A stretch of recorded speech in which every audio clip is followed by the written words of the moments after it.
Okay, all those in favor of the motion, please signify by saying aye. Aye. Opposed? The meeting is reopened, and with no further business of the Committee of the Whole, I will adjourn the meeting, and we'll start our next meeting in 4 minutes. Thank you.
Good.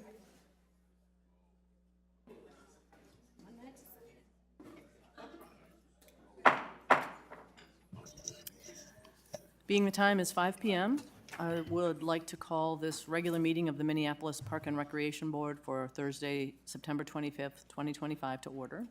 Secretary Ringgold, will you please call the roll? Commissioner Alper. Present. Commissioner Forney. Here. Commissioner Menz. Here. Commissioner Olson. Here. Commissioner Rucker. Here. Commissioner Schaefer. Here. Commissioner Thompson. Here. Vice President Musich. Present. President DeBenny. Present. You have a quorum. Thank you. The agenda is before us. I'll take a motion to approve the I will agenda. move to approve the agenda. Second. What do we do about? So we have moved in and seconded this as a motion. Is there any discussion? Yes, I would like to move to amend and to add the new Nicollet project as unfinished business to the agenda. Okay. We have Second. We have a. Second. Thank you. And then we have an amendment to add an item to the agenda. Is there any discussion? Okay, seeing none. All those in favor of amending the agenda, please signify by saying aye. Aye. Opposed? The agenda's agenda's amended. And is there any discussion now about the agenda? Okay, seeing none. All those in favor of approving the amended agenda, please signify by saying aye. Aye. Opposed? That motion carries. And I will be moving that item, I should have said it before, to, as Commissioner Forney said, to unfinished business right after the naming policy item. I'd also just mention that in addition to our 5:30 open time, we have a public hearing at 4:45. And with that, we have a set of minutes. Would somebody please move the minutes and read the date?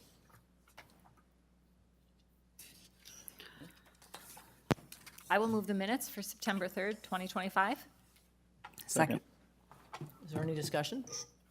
Seeing none, all those in favor of approving the minutes, please signify by saying aye. Aye.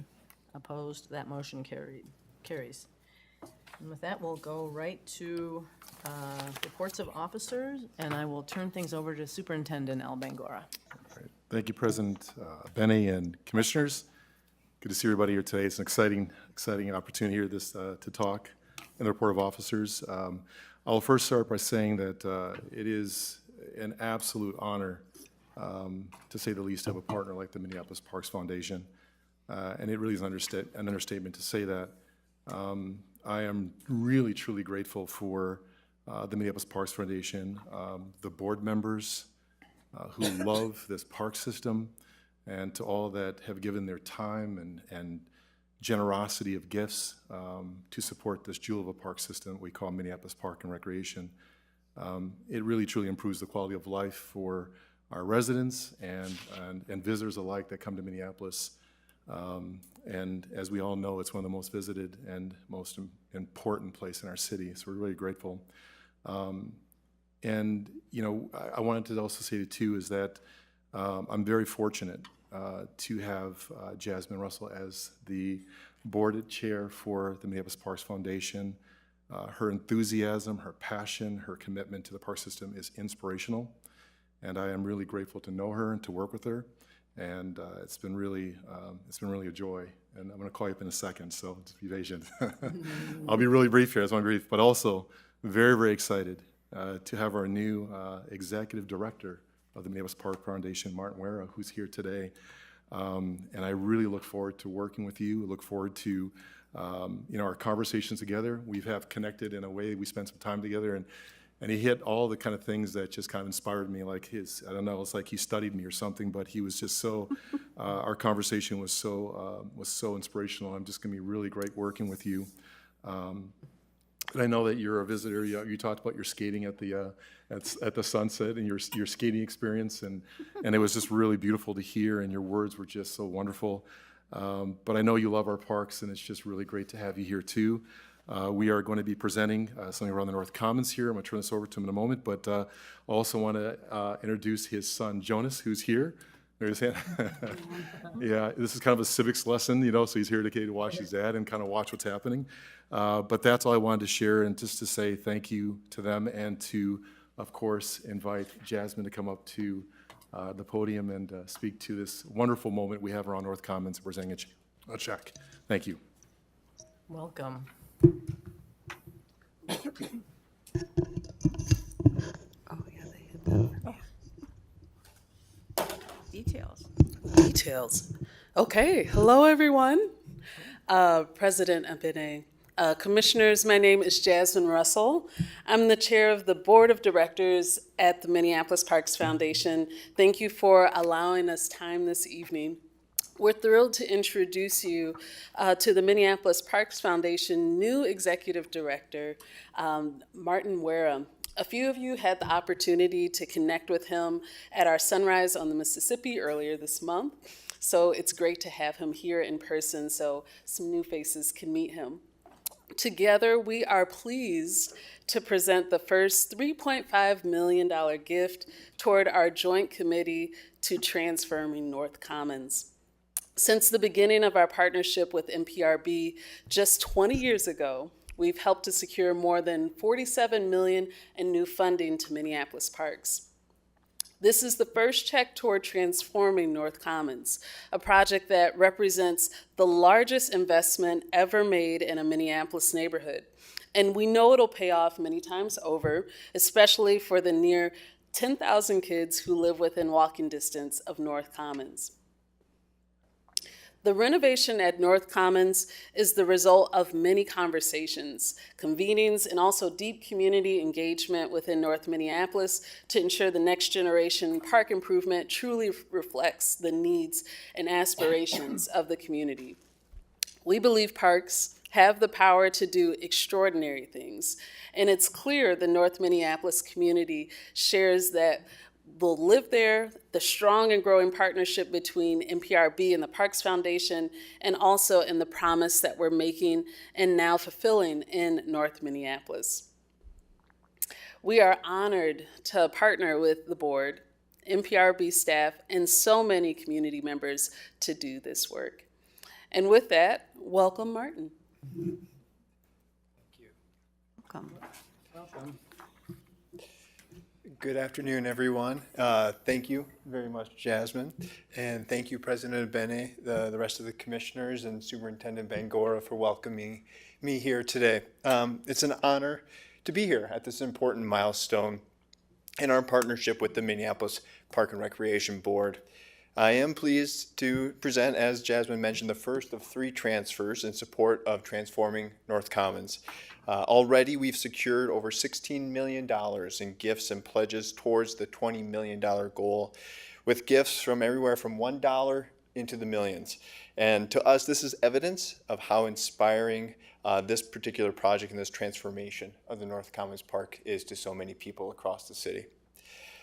I want to take this opportunity to also thank the amazing staff at the Minneapolis Parks Foundation, because as was noted, this is week 3, so I haven't earned the right to say we've helped a lot. I have helped a lot, so I want to thank Jennifer Downham, who's in the audience here, Sean Lewis, and Shelley Kuyat McGuire. In addition, there's Christine, Madeline, Lizzie, and Alex, along with, of course, our fantastic board of directors, Vice President Musich and Commissioner Rucker being 2 of the board members on that Park Foundation board, as well as I know others of you have served on the board in the past as well.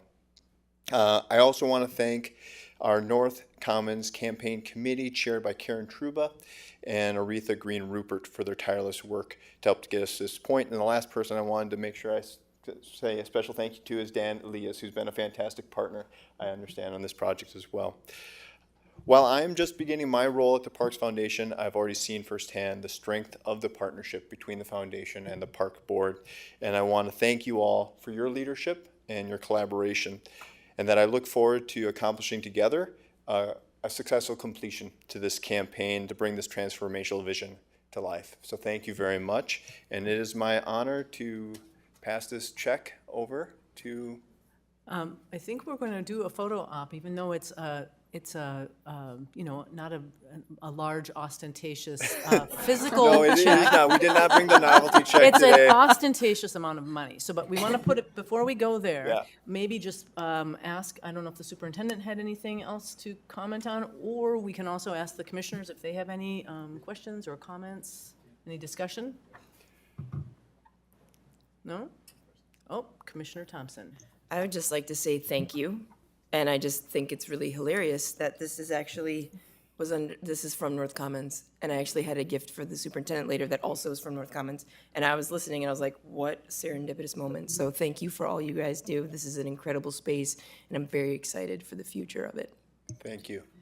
So I think one of the most, amazing things about our park system is the humbleness of the Minneapolis Park and Recreation System. We have this incredible system, but we tend to be humble. And so all commissioners right now and everyone here at the dais, if we could maybe go to the beginning, the front of the dais and pose with this check. And keep it real, but know that what's being delivered to the North Minneapolis community and the city of Minneapolis is large and wonderful. So let's just do that. Okay.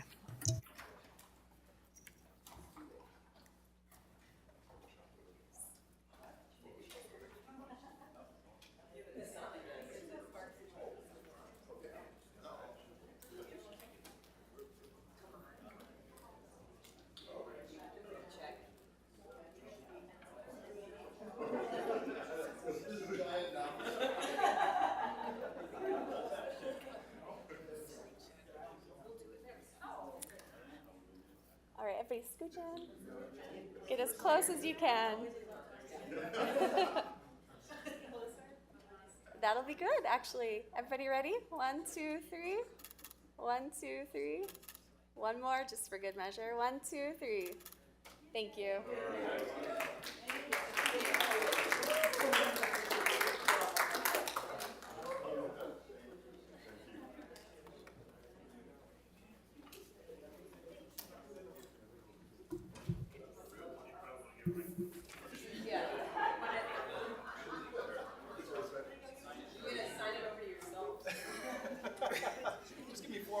So. Right to Julie. Right to Julie. Yeah, it's excellent. Perfect. Should we get one more shot of Jasmine and Martin Venmoing the superintendent? Attendant? We can do that. Okay. No. Okay. No.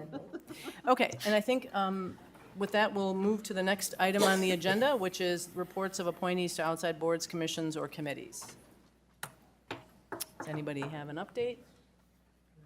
Okay, well, I do.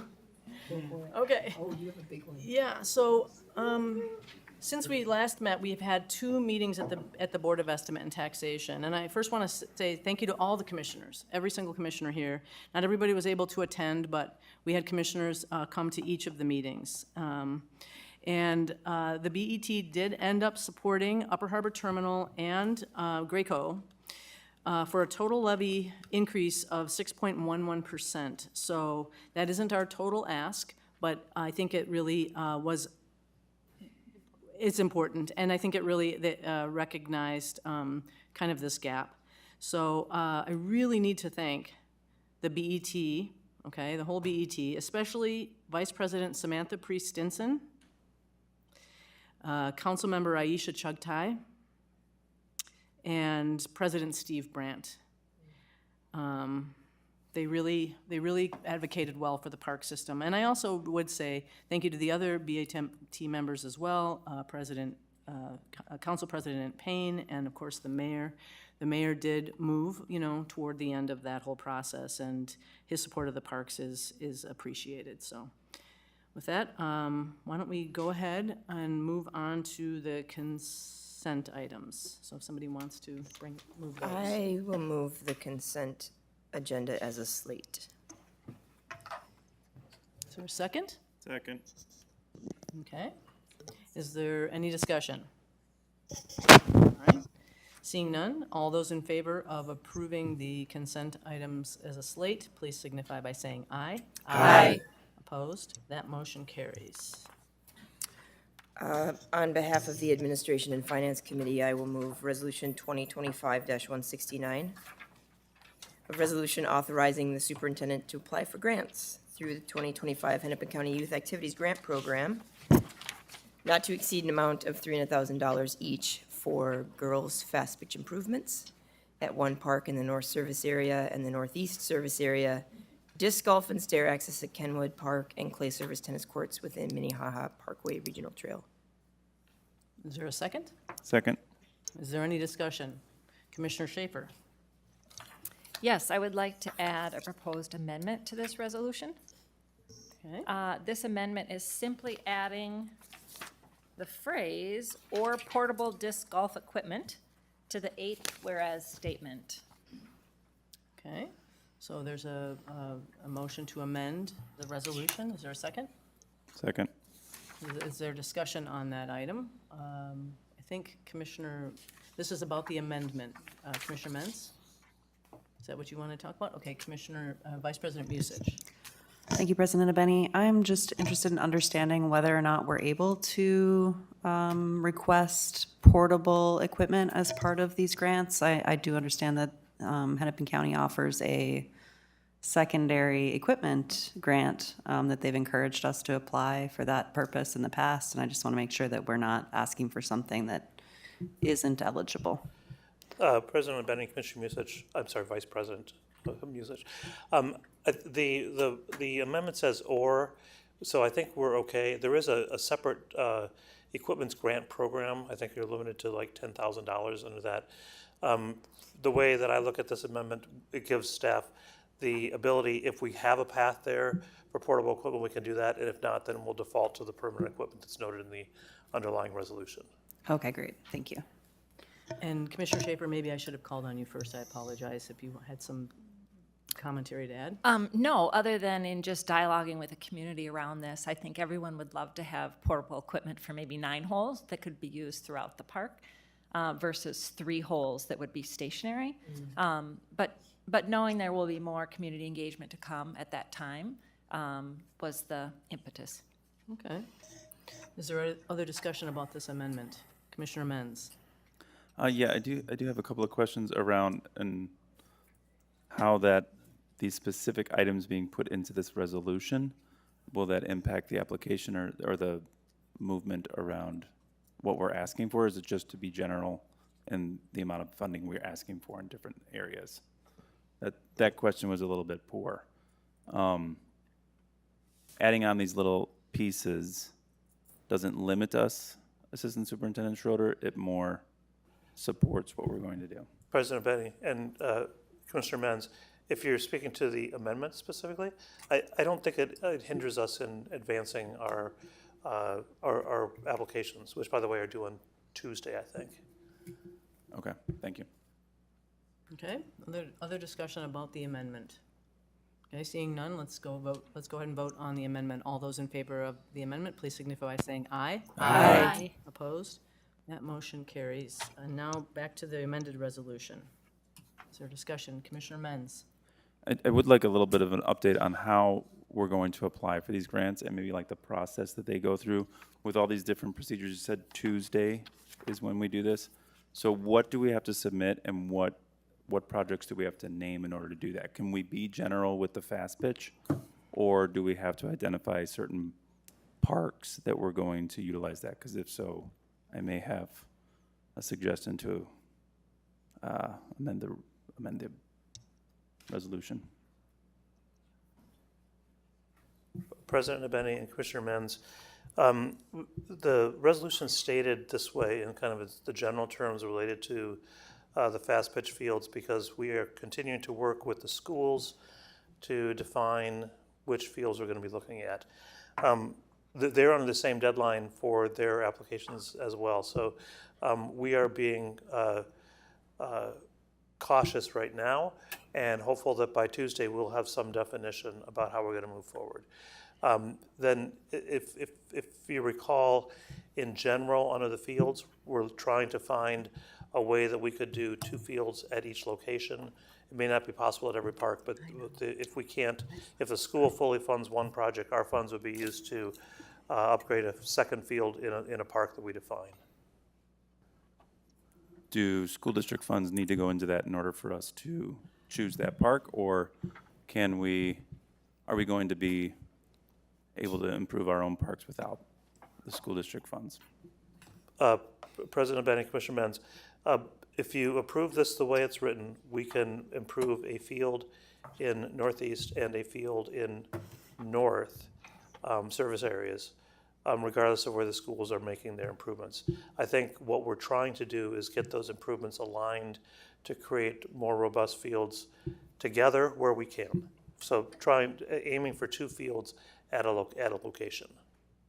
Okay, but this doesn't commit us to like what the parks were that were named in the past regarding the TAC report and things like that, where those field locations have not yet been determined, but we're moving in the direction with the school district, but they have not been named previously in previous discussions or reports. President Benny, Commissioner Menz, we just don't have an answer on the fields that the schools will commit. We think we're really close, but we just don't know yet. Okay, well, hopefully we'll know before Tuesday. Just to give my colleagues a little bit of update on this. So, one of the parks that was looking at being named was Jackson Square Park, which is right next to Edison High School. It seemed like a good location, but the intent of that park and when that park was designed and when that field was built was that there would not be a fence at that space, that the community would be able to use it. I haven't received a lot of complaints about that, and it's a wonderful little space. But I personally, and many in the neighborhood, are concerned with putting lights at a facility like that, which might be necessary to premier facility. So we've sort of looked, and there's been identification of another site which would allow us to have two fields at the same spot. It's right next to the field we built at Northeast Park. So we could, really truly address a few items with the schools. And just so my fellow commissioners know, it's also the location that is directly across the street from where the Edison boys play. So it is completely equitable in regards to, and would allow the schools and the parks to really take that space and make sure that there's community going on there. So very, very invested in this project. Might need to even recuse myself from future if this comes up while I'm still on the board. But really, really hopeful that this board and the staff can move forward with looking at Northeast Park, because it does address quite a few issues and doesn't change the intent of Jackson Square Park as a small community park that's on one block. Okay, other discussion? Okay, bear with me a minute.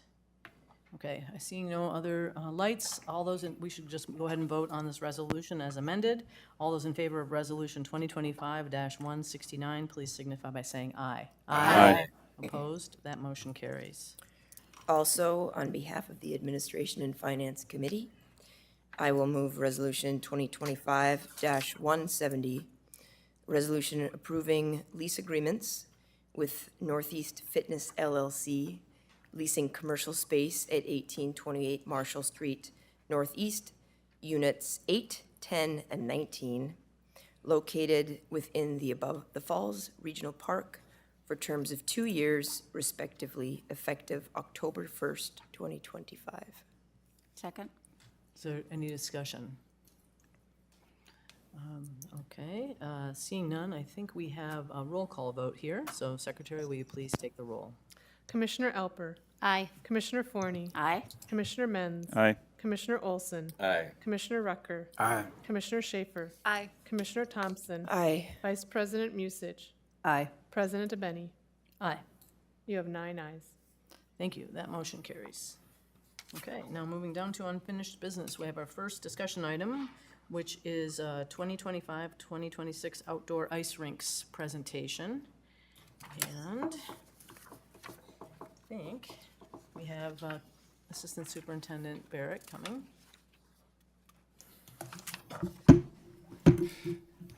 Good evening. Welcome. Good evening, President Benny and Commissioners. I understand we have open time at 5:30, so I'll get us started.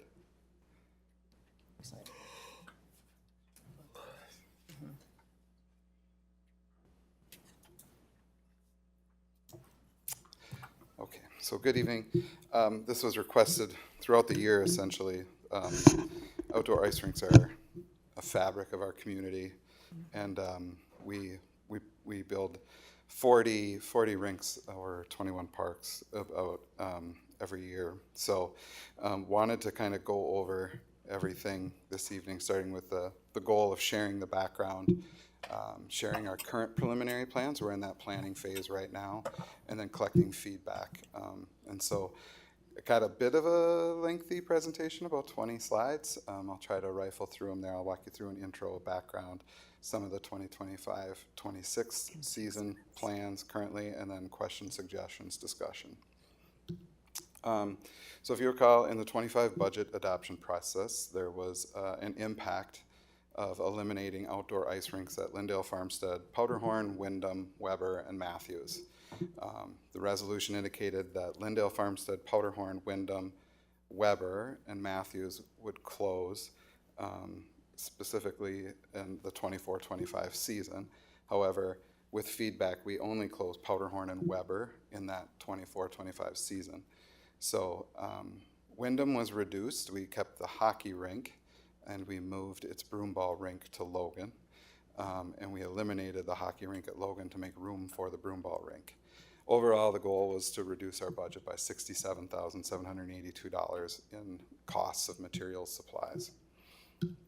And so I want to start with the very basic for everyone that we build 3 types of rinks, essentially. When we say an outdoor rink, that can mean a general skate, a hockey rink, or a broomball rink. And in that picture at Van Cleve Park, you have all 3. with a lower, larger rink being the hockey rink, the space between being considered the general, and then a smaller broomball rink. And so the majority, almost all of our rinks are built on land, with the exception of last year, Lake of the Isles was the only rink built on water. And there's a difference in those two, in the requirements of those. We moved the Nokomis rink in 21, and in 24, Weber and Powderhorn were eliminated for concerns for the climate change and the effects of building rinks on water. And we did check with our neighbors around town, and pretty much all the municipalities have moved away from building public rinks on water, just due to the inconsistent nature. And so we begin the site prep soon, in about the end of October, beginning of November. And so that site prep can consist of, you bringing in soil to create berms so that we can get the proper water depths in the low areas. We construct temporary support infrastructure like the ramps pictured here from the warming rooms to the rink. And then we will begin to install our temporary warming houses. And it's a 4-phase process to build the rinks. It starts with really saturating the soil to try to get a frost built in. And then from there, we can start to build the base a little bit at a time. And then in phases 3 and 4, you can kind of ramp things up. You can do a little bit heavier flooding to get 1 to 2 inches of water per flood, and you start to layer everything in. And of course, this is all with Mother Nature in mind. And so last year we began to track soil temperatures in the Northeast service area to compare and kind of monitor, and you can kind of see the craziness of it. And so this 4-phase process, you can have a setback at phase 3. You could be knocked back to your phase 1. And so I wanted to share that as a challenge. And our goal every year is to have the rinks open for the Minneapolis Public Schools winter break. And this year that's going to be December 22nd. And I think last year was the first year we actually made that goal, and we had that nice cold November, and things really worked in our favor. There have been years where we opened at the end of the Minneapolis winter break. There's been years we've opened in the middle of it. And so Mother Nature plays a really strong hand in our success in meeting that goal. And it's a bit of a thankless job, but we do get thanked, and we appreciate that. And so when it comes to once the rink is built, then there's the maintenance. So daily maintenance of clearing the snow, repairing any ruts, gouges, and then putting down more water as time allows to keep the surface and the ice as deep as we can for as long as we can. And then with the hockey and broomball boards, there's some maintenance that goes into those. And then with the snow clearing that's required, when you have a hockey rink or a broomball rink, we have to use snow blowers and hand within the rink. We can't drive a truck in there to clear those. So general skates we can clear with a truck and equipment. And then the rinks is trucks and equipment on the outside, but then hand on the inside. So we try to schedule we try to have 2 maintenance staff at each site for 7-day-a-week coverage. Ice on the lake requires at least 4. So in Powderhorn's case, we have to have at least 4 people staffed there. And then Lake of the Isles requires 5. And so when we go into the operating the rinks, we use, the warming houses of buildings are pretty straightforward, and those are our easiest sites for us. And some of these sites, like Lake of the Isles, Matthews, Lake Hiawatha, Lindale, Farmstead, and Powderhorn, we bring in temporary trailers. And the most significant one being the Lake of the Isles trailer, which we own that trailer, but we contract out the relocation. Okay, and thank you. We'll pause for open time, and we'll return to that in a moment. So I'll quickly read the open time rules. Thanks to those of you who have come to speak during tonight's open time. I will call on people from the speaker list only. Names are added to the speaker list by calling in before 3 p.m. on the day of the meeting, or by adding it in person at the board meeting before 5:30 p.m. The time allotted for all speakers shall not exceed 15 minutes. Tonight we have 1 speaker, so we'll allow up to 3 minutes to speak. Time may not be transferred to another speaker. Please watch the timer and stay within your allotted time. This is an opportunity for you to address the board. We are listening, but we will not respond. That said, please don't hesitate to contact any of the commissioners for dialogue and further discussion. To protect the privacy of individuals, please refrain from commenting on specific personnel issues or pending litigation. Discriminatory or harassing words directed at anyone will not be tolerated. and each speaker is asked to state their name and where they live. With that, I will call we have one speaker, as I said, and it's Charles Weed.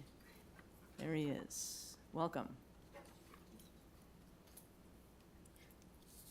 My name is Charles Weed. I live on Pillsbury Avenue in South Minneapolis. I'm here in support of Resolution 169, which you guys just voted for. So I really appreciate it. We'll see if we can get that money and build those courts next summer. It'd be awesome. Really, thank you. Appreciate it. Thank you for coming. Thank you very much. And with that, I'll close open time and we'll resume the presentation on the outdoor ice rinks. Thank you, Assistant Superintendent. Thank you, President Benny. And so we bring in the trailers at Lake of the Isles, Matthews, Lake Hiawatha, Lindale, Farmstead, and Powderhorn. And then the warming rooms are staffed by recreation. So there's costs in those trailer rentals, that relocation, and then staffing the warming rooms. And when we go into the winter for staffing, there's no seasonal personnel. So contractually, our seasonals are limited to 6 months. And so we use those 6 months during the summer. And so in the winter, we are left to the full-time staff that we have, which ends up being about 119 folks, park keepers, horticulturists, and MEOs that support everything in the winter, the rec centers, the ice rinks, and then we have horticulture work in the winter to program, prepare for the summer. And so, and with the contract, we have folks bid into certain locations. And so we'll have park keepers that work out of a location and they'll stay there. But then we have about 70 staff that we're able to, we do what's called a winter preference. So we'll develop a plan on where the rinks will be. We will take the folks who are in those spots, we'll stay there, and then we'll do a winter preference, and people will leave their other bids and they'll preference into a location to provide the maintenance of that rink. So all of this can fluctuate based on vacancies, injuries, leaves, things like that. And then the number of rinks, again, is really determined by, staff availability, programming. And so, like I said, we're in that planning stage right now, working with recreation to understand the programming around broom ball, hockey, et cetera. And then we're also surveying our staff for leave. So some folks know they'll be out for the winter and some folks don't quite yet know. We know what we have for vacancies, we know what we have for a hiring timeline. And so we have a pretty good idea about what we're going to carry into next year. And so last year, looking back a bit at what we were able to do, we ended up putting, I think the number was 41 rinks at 20 sites. I think I said that wrong the first time. But 41 rinks at the 20 different sites distributed throughout the city like this. The B is broom ball, G is general, H is hockey. And this year we introduced kind of a new, or last year we introduced a new technology where Madeline Hayduke with planning was able to pull the data from the Placer AI. And so this is a cautionary tale.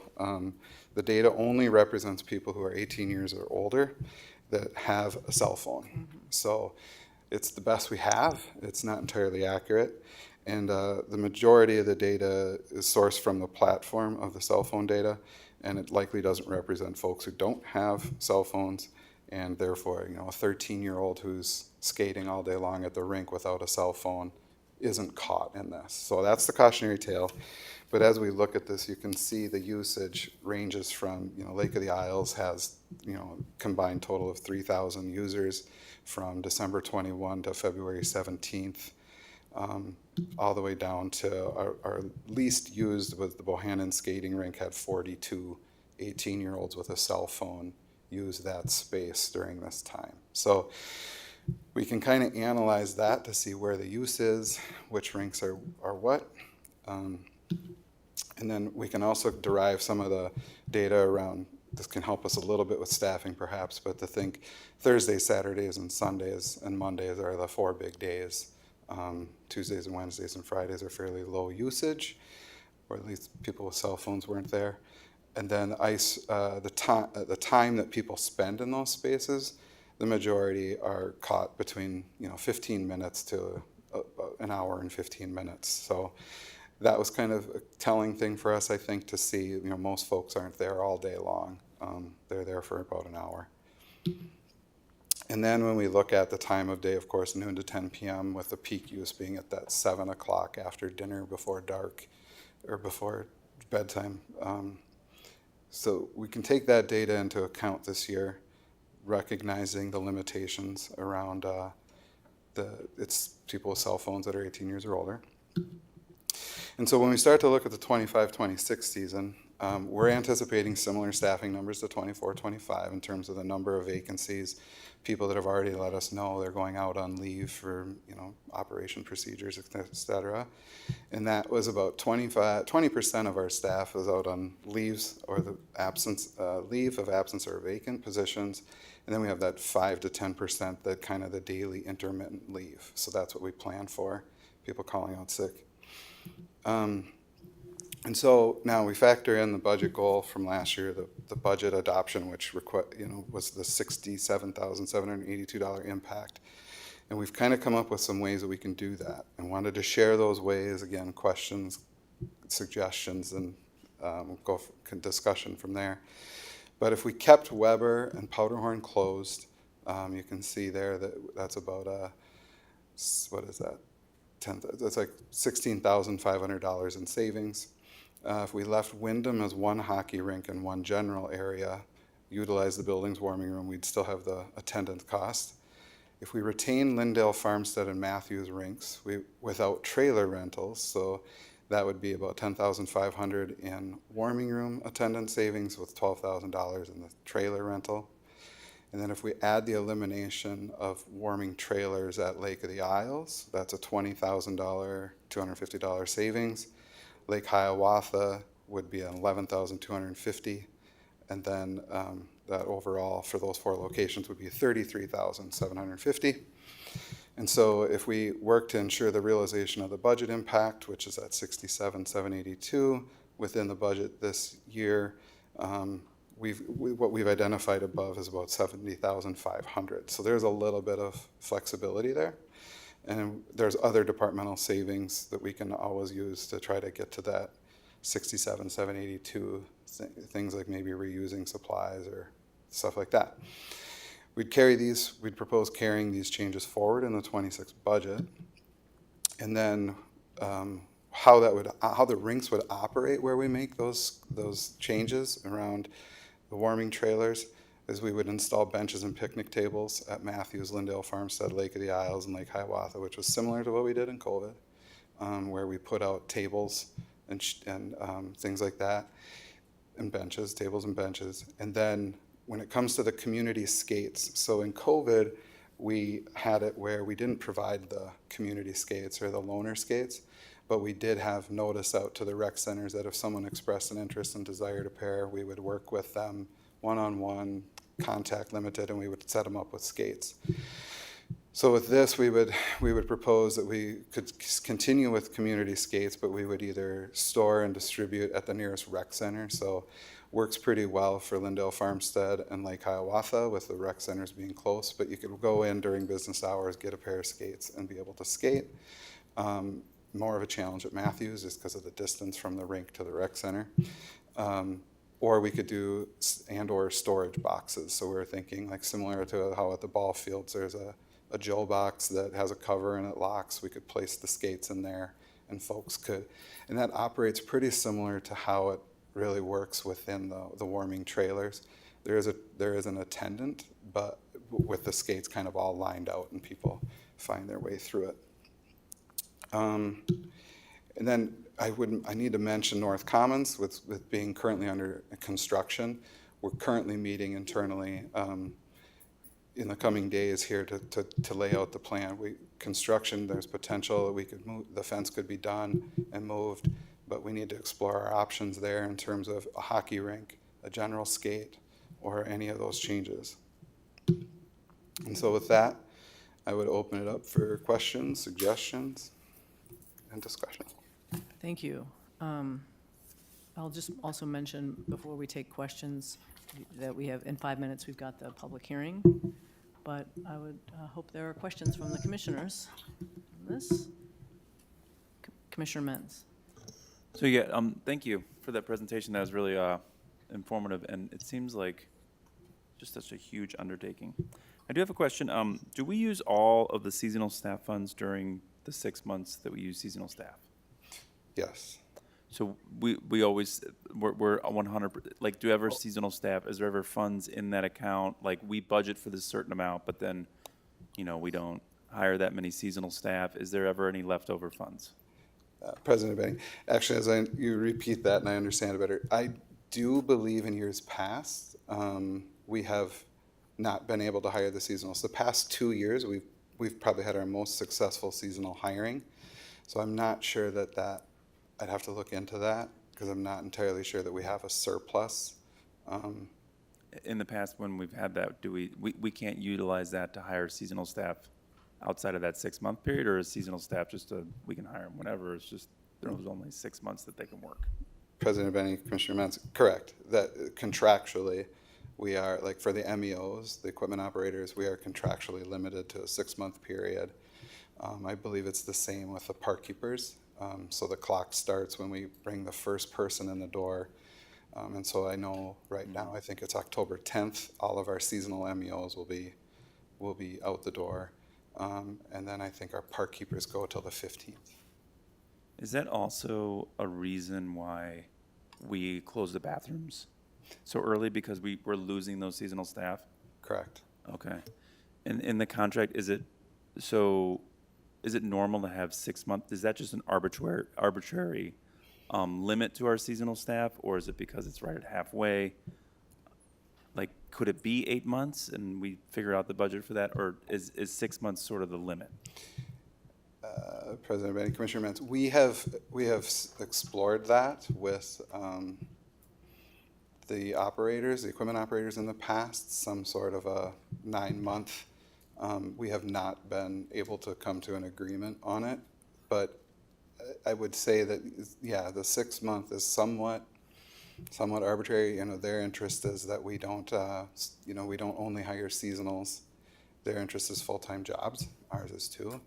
So that's where we say we would rather hire full-time people, and we've converted like equipment operators, seasonal funding into full-time funding. It just gets to be a challenge for an operator who has a CDL, they can get a full-time job year-round.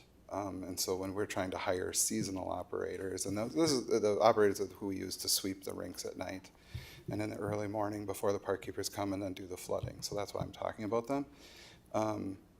But it's easier to recruit full-time. It's still not easy.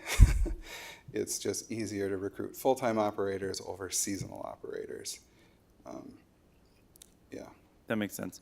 Is there any way, like, have we explored, or maybe this is probably a contract question for negotiations, but like ways to have seasonal for one period of the year and seasonal for another?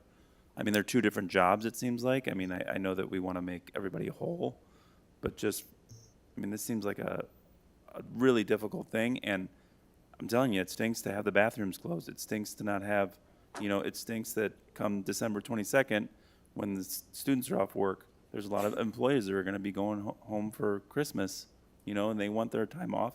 So, I mean, is there a way to kind of figure that staffing out to be more consistent? I mean, I guess you guys are working on it, but it seems like a huge piece of this ice rink discussion. Right. If I could, President Benning, Commissioner Mentz, what I would say that, like, when we've brought this up, the response has been, if you need seasonals in the winter, then you need more full-time people. And that's not inaccurate. Thank you. So we need to pause briefly here to go to the public hearing. So we'll come back to this topic. Let's see here. We are going to briefly read the public hearing rules. And the first thing, would I take a motion to open the public hearing first? Is that what I need to do? I'm sorry. No. Okay, sorry. Okay, so thanks to those of you who have come to share your ideas and thoughts on the public hearing tonight. All individuals wishing to speak can sign up prior to the public hearing today, September 25th, 2025. We have 3 speakers. We'll allow up to 3 minutes per speaker. And during the public hearing, public testimony will be given without debate, and only clarifying questions from the board will be allowed. We will not tolerate discriminatory or harassing words directed at anyone, so please ensure that all comments you make tonight comply with this policy. And at the end of the people that are on the sign-up list, at the end of that testimony, I will ask if there's other people in the room that wish to speak. And so the first name on the list is Councilmember Robin Wansley, and then Chris Lautenschlager. Okay. I don't see the council member here, so Chris Lautenschlager. Okay. Good evening, President Abeni and Commissioners. My name is Chris Lautenschlager, Executive Director of the East Bank Neighborhoods Partnership, formerly known as the Marcy Homes Neighborhood Association, here to ask you to rename Marcy Park. There are two reasons for this change. First, the name causes confusion. Holmes Park sits right next to Marcy Arts Elementary, which used to be Holmes School. Meanwhile, Marcy Park, on the site of a former Marcy school, is a mile away. New residents, students, and even a few members of the Park Board maintenance team have believed that Marcy Park is adjacent to this thriving Marcy Arts Elementary School, but it's not. This is Holmes Park. This has created unnecessary misunderstandings about both the park and our neighborhood. Secondly, the park's namesake, William Marcy, doesn't deserve this honor. He was a 19th century New York governor and later Secretary of War who supported the expansion of slavery through annexing Cuba. He had no connections to Minneapolis or Minnesota. This is not a legacy we wish to elevate in our neighborhood. Our board saw this renaming effort as a chance to engage neighbors, especially students.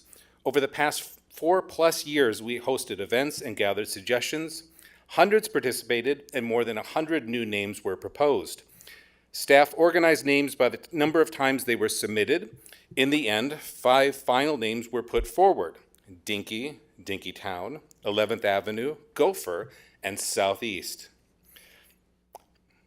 We sent out over 6,000 mailers to every address in the neighborhood, highlighting these 5 options, as well as one additional choice: do not rename this park. Eligible voters were able to vote through January 2024 through an online service we have used since the beginning of the pandemic. This platform ensured the integrity of the vote and prevented individuals from voting multiple times. In the end, the winning choice became clear: Dinky Park. The name reflects both the park's location in Dinkytown and its small but lively character. Dinky is a familiar name used by students, and it honors the spirit of this neighborhood. We ask that you respect this thorough and inclusive process and officially rename Marcy Park to Dinky Park. Thank you for your time and for supporting community-driven decisions. Thank you. Derek Eichholz.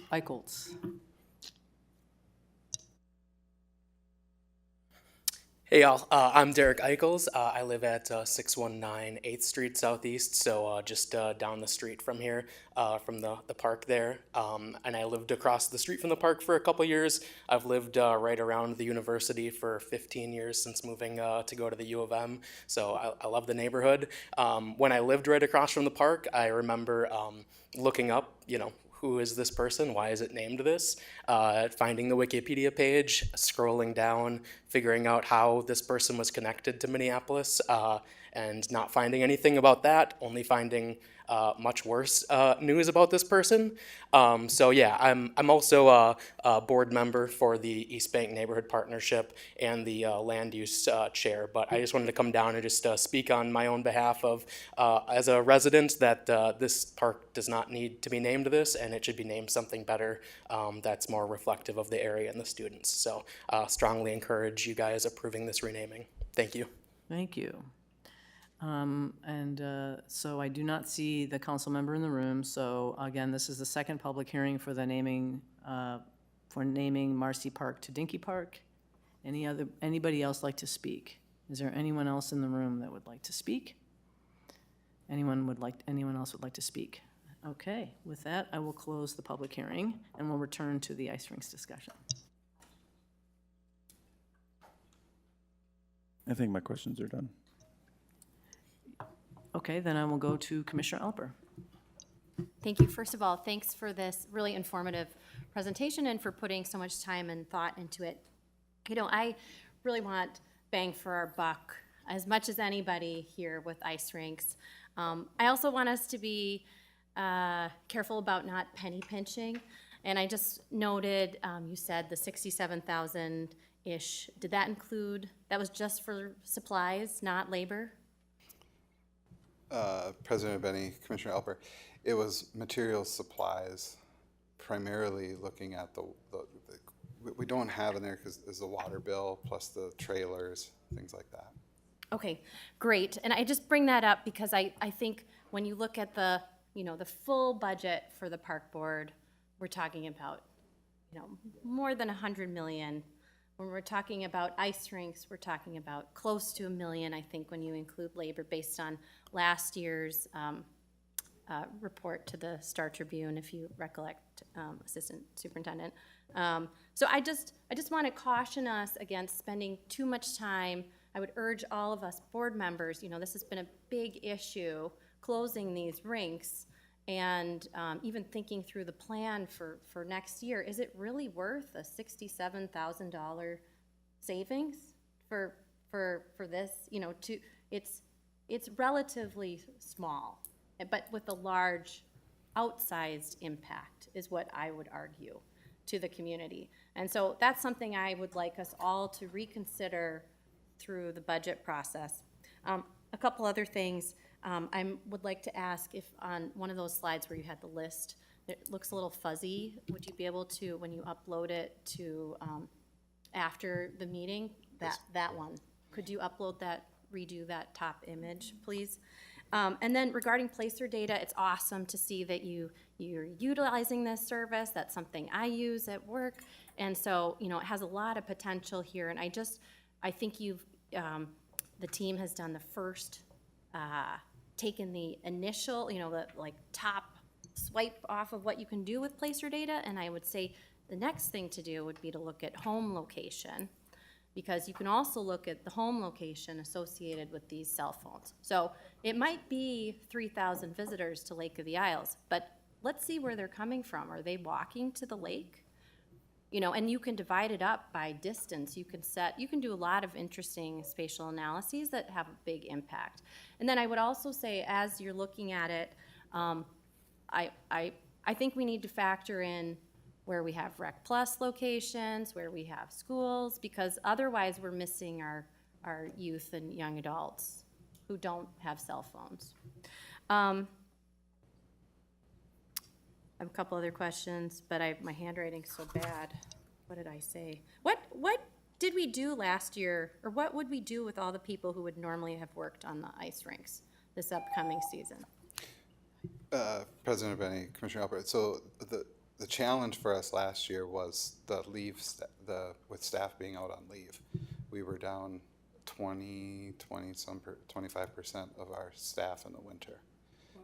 So they were on leave. And then we work in teams as best we can, right? And that's where, when we can do things like we did with Wyndham and Logan, you can have multiple rinks at one site, makes staffing easier. If you got 3 or 4 people assigned to that site and 2 of them call out sick, you can still get work done with the 2 that are there. Okay, I will go ahead and call on Commissioner Thompson. Thank you, President Abeni. This is a hard topic because our rinks are, of course, very well loved, and we all know that. It seems like a very big task as well, and I know that staffing and the warming houses and all that kind of stuff are very challenging. I have a very specific question because I think overall I would agree with my colleagues. We closed Weber and we left Bottineau open on the north side, and I just happen to know that Weber is the location that seems to have a lot of, in the past, a lot of people love that location. I understand it's because it was created on water. Did we have any numbers about how many people used it before all the melting issues of 2 years ago? Sure. Commissioner Benny, or President Benny, Commissioner Thompson.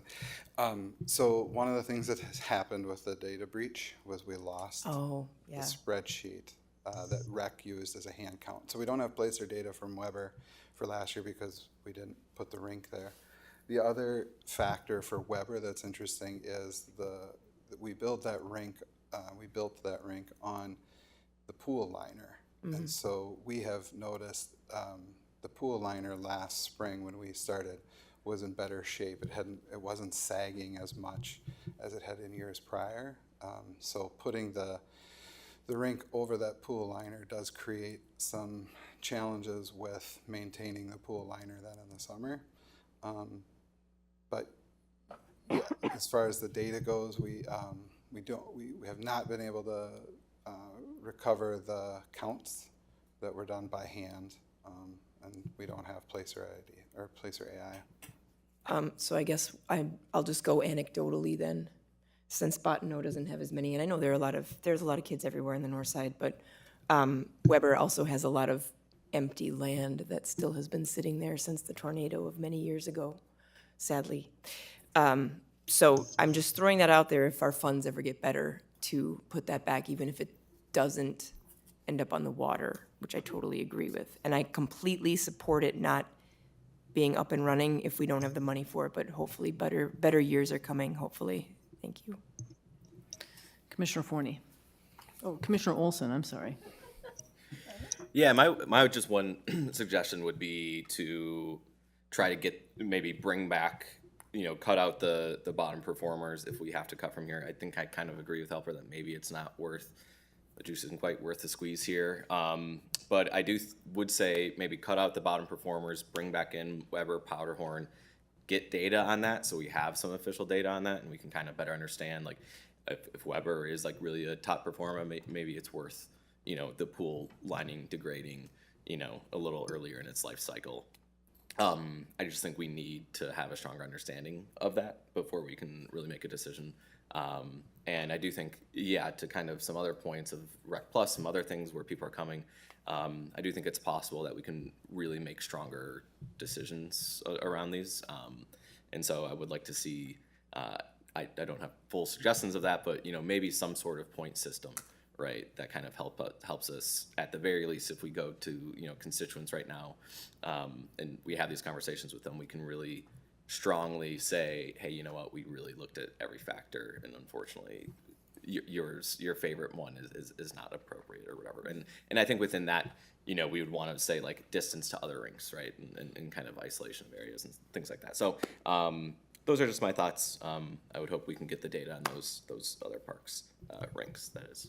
So. Commissioner Schaefer. Yes, I just was curious if that 119 full-time staff, how that has fluctuated over the past years. Has that been pretty static? Has that grown a lot? Just anecdotally, it doesn't have to be, I'm just curious if we've tried to meet that need that we've seen on this leave, and then is there any opportunities now that we have this Upper Harbor allocation, in the meantime, to shift some of that usage to ice rinks for this season or next season? So it's kind of a two-part question. Sure. President Benny, Commissioner Schaefer, I'll start backwards, and you don't have to remind me of the first question, I think. But for Upper Harbor Terminal, Graco funding, super exciting. That does include additional park keepers and a horticulturist, I believe. But we won't have those folks on, and our goal will be to get them on by spring. Okay. So we won't be able to hire those vacancies until they're created, and we might, if we have an active list, we may be able to get them in like February, but that's kind of towards the end of the rink season. So, but they will definitely help us. But we're also taking on, additional land there too. So what their winter maintenance looks like, we're still sorting through that, which paths will need to be cleared and whatnot. And then your first question. Around to that 119 full-time number. Yeah, thanks, sorry. That it's kind of, so when I first started 8.5 years ago, we had 89 park keepers. We are at 114 now. So obviously great growth there that we appreciate. The operators, I think, have stayed around that 28 to 32 mobile equipment operators in the 8.5 years. So it's grown a little bit. there have been changes throughout the system, right? That we've added these different parks, and there's been different amenities that also require our attention. So that growth can almost end up being erased with, or the growth in personnel can matches that growth in addition of amenities. So. Sure. Well, that's something maybe as a board we need to maybe start discussing. But I mean, the maintenance of our system and those operators are kind of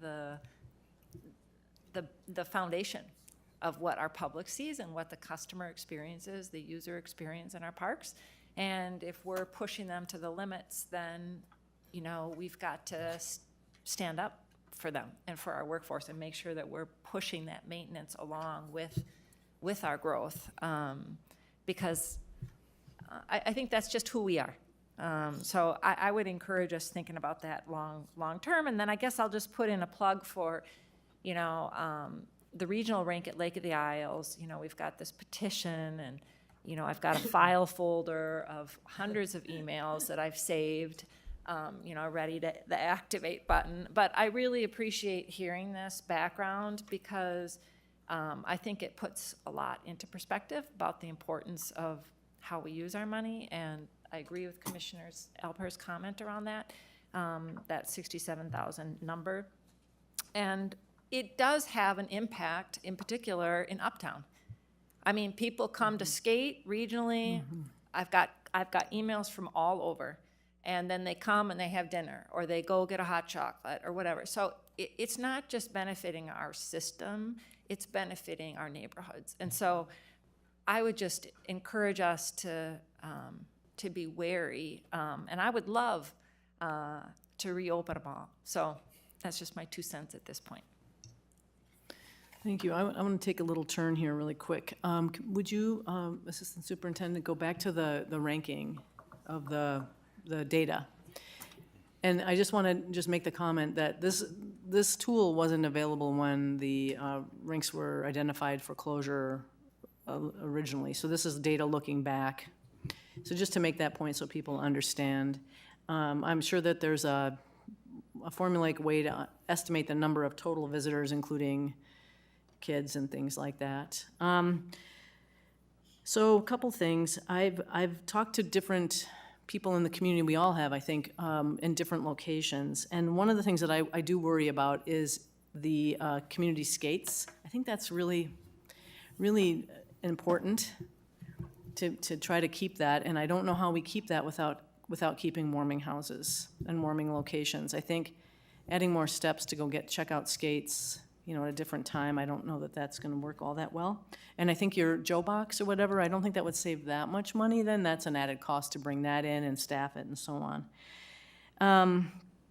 I do wonder, there are some places, and I'm aware of, and I sure don't know these places very well, but like at Lindale Farmstead is in my neighborhood, and I've heard that the warming house was now converted into a Rec Plus space, and that's why it's no longer used as a warming house, and so that's why the trailer's been brought in. But is there any way to squeeze some shared uses there, even if it's an hours-based thing, after 6 p.m.? I don't know, I'm just spitballing. Because I do think, as I think Commissioner Menn said, bathrooms and the facilities are helpful. I've also heard that although there have been maybe some times where we've used these benches during COVID and outside, that people with little kids really do appreciate the warming house and go in and out of them a lot. And I actually have memories of that from when I was learning to skate. And little tears frozen on my face. Just kidding. I was tougher than that. Okay. And then the other thing is, I don't know, and maybe Commissioner Alper can speak to that, but I am very concerned about Matthews because I do think the numbers are pretty high for that park, I believe. Yeah, here. And I think it's the building is pretty far away. Is there any way to do something, though, have the building still supported and do more with mats and come from the building? I have no idea the distance that's traveled. Pretty far? Okay. Okay.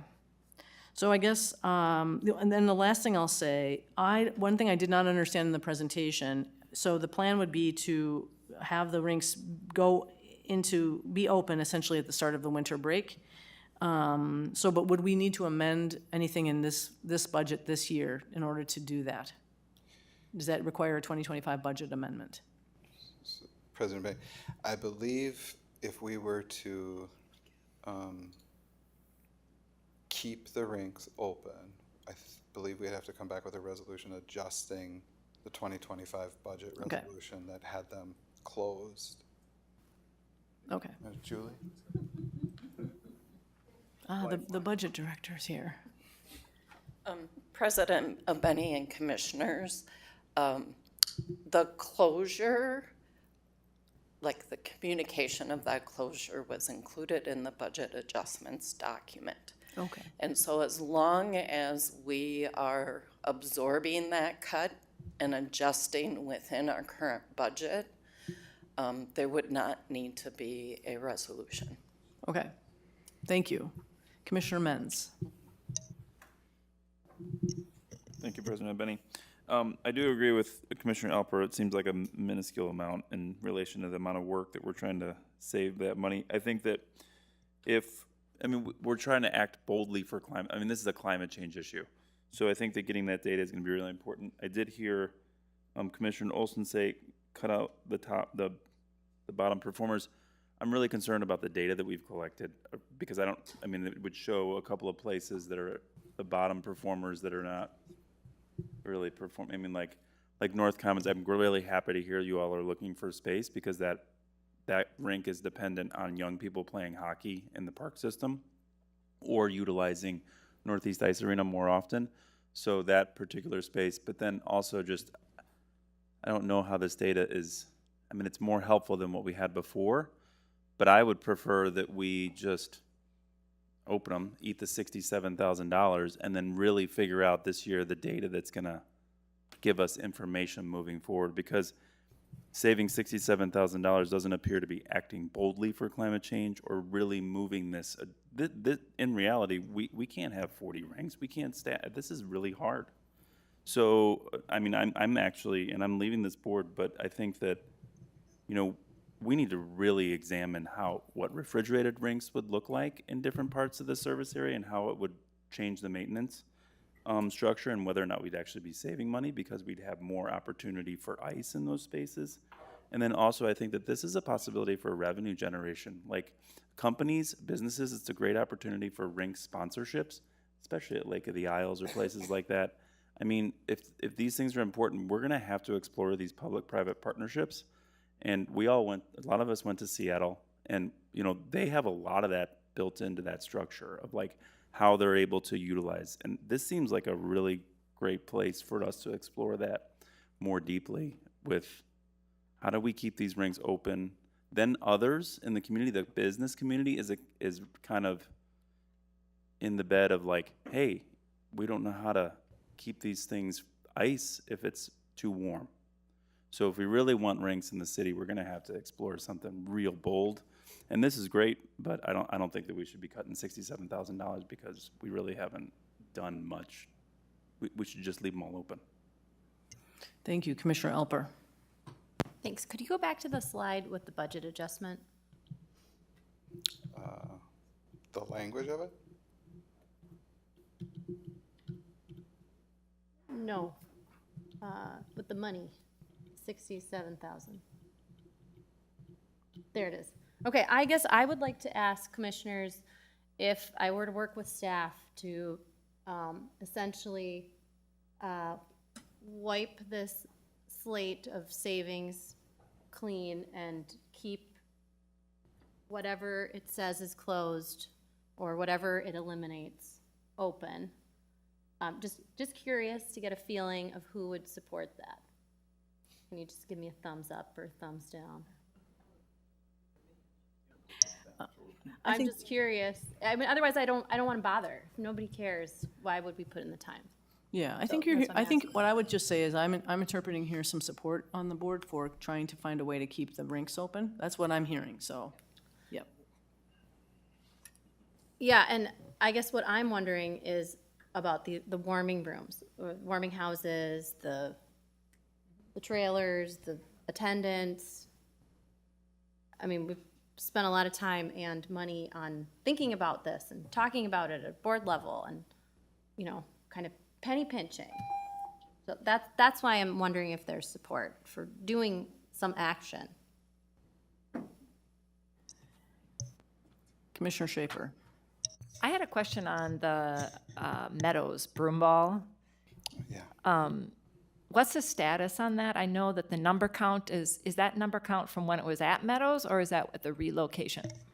The Bryn Mawr numbers, sorry. President Benny, Commissioner Schaefer, the Bryn Mawr numbers that are Yes, on the- Bryn Mawr, it was like number 30, I think, in your list. It was on the second sheet.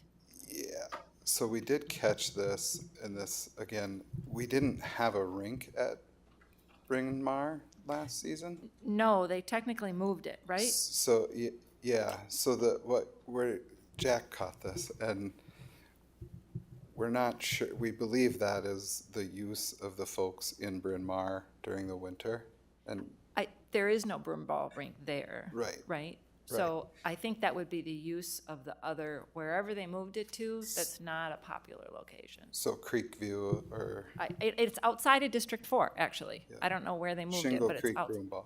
What? The Shingle Creek Broom Ball, number 38. That's what we were discussing earlier was we think that potentially the Shingle Creek Broom Ball numbers, because those are low for having a broom ball league there.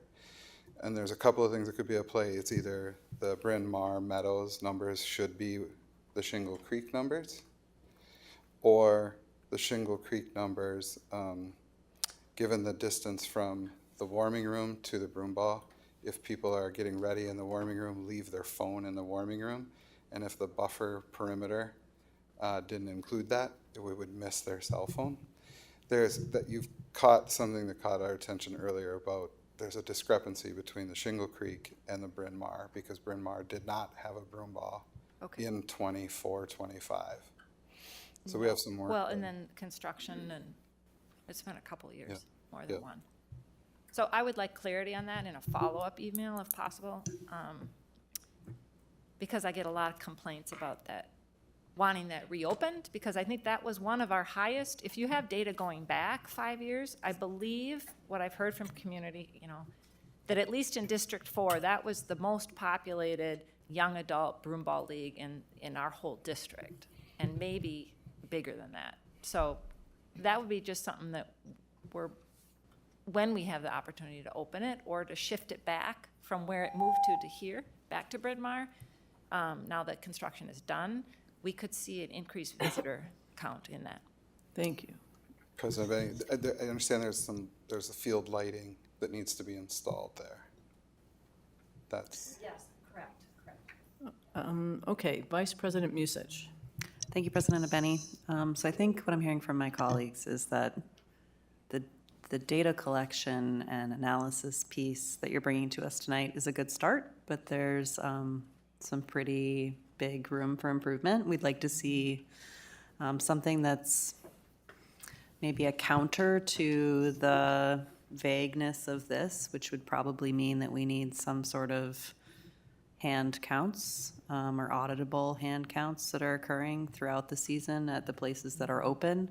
I'm hearing from Commissioner Alper, she's willing to work with staff on bringing something forward to adjust the 2025 budget so that we can open everything that you've proposed this evening. I'm supportive of that if there's money to do it. So if we've got money in the budget and staff's willing to find a way to help us reallocate that, I'd be supportive of a resolution doing that. I'm excited to hear that there is paths forward for us around this, because I do think ice skating in Minneapolis is something that people do really passionately love, particularly in these really dark months where winter wears on you. And I would agree with Commissioner Menz that we probably do need to start exploring, at least one refrigerated outdoor rink so that people can have that experience here in the city, even with our warming climate. And I do understand that there are climate impacts of refrigerating the outdoors so that we can skate. But I think it's a trade-off that I'm willing to explore because of the huge positive impact it has on the mental health of residents of our city here in the dark north. So I think that encapsulates encapsulates everything that I wanted to share with you. I look forward to hearing how we're going to enhance the data so that we can feel a bit more confident about where the biggest use is within the system. Thanks. Commissioner Thompson. Thank you, President Benny. I was inspired by Commissioner Menz to ask this question. Do we grade our ice quality at all at each site? And if so, how do we do that? President Benny, Commissioner Thompson, we don't grade it entirely. We do the golden boot and the golden nozzle. What does that mean? It's an award we brought back about 6 years ago now, maybe 5. And it's so, I'm going to see if I can remember this off the top of my head. One of them is for the best ice in each service area. I believe that's the golden nozzle. So everybody nominates a rink. I and a couple others are the judges, and we go out and we assess the condition and of everything from the warming room, the ramp, to the ice condition and the boards. And then we select the best one in the city, and that is the golden boot. We've talked about building it because it's a one-day kind of assessment. We've talked about getting some sort of an inspection program to assess the ice more consistently, almost daily, every other day or something, so that we can see how the ice quality is trending. Because one thing I did fail to mention too, we managed a couple of rinks using the water truck last year, using like Lindale Farmstead and Bohannon. And we got a little bit of mixed results with that. And so instead of putting a park keeper out there with a hose to flood, we were using the water truck to deliver 500 gallons of water at a time throughout the day to resurface. And so folks take good pride in their ice. There's a patch that they get and they sew on their hooded sweatshirts. And I believe that the ice quality is trending in the right direction since we've reintroduced the award. But there's always room for improvement. And so. Thank you. Okay. I guess I just want to make one more, I have one more question. And you mentioned the soil temperature and that it's something that is measured. But do you do anything with that? Do you make decisions around soil temperature? Like, do you have to have certain temperatures over a certain period of time before you begin the process of making ice or something? President Benny, yeah. So we were monitoring it to make kind of the decisions on when people could do the different phases. Okay. So again, this was in the Northeast service area. They were using that data to decide, are you at a spot where you can do the full 1 to 2 inches of flooding, or are you still building? Okay. Are you still building the base layer to build from? And I think that's great. I mean, I think there were some years where we just, in the last handful, where we didn't even really get much of a frost line at all. And so I think if, I think Commissioner Menz said maybe we're making too many rinks around the city. Maybe we use data. Maybe there's a metric that says if we get to this time of, this date in the year and we don't have the frost conditions or soil temperature conditions, we just don't bother to begin. And I think that bringing something forward that's very data driven, and I think we can make that case. The other thing I guess I would say, I really appreciate this presentation. I'm glad there were a lot of questions. I wonder if you could email this PDF to each of us. I would really like to look through it again. So anything else from my colleagues? Okay, so let's go ahead and move on then. Thank you so much. And we'll move to the next item, which is the supplementary budget revenue discussion with Director Wiseman. Director of Finance, welcome.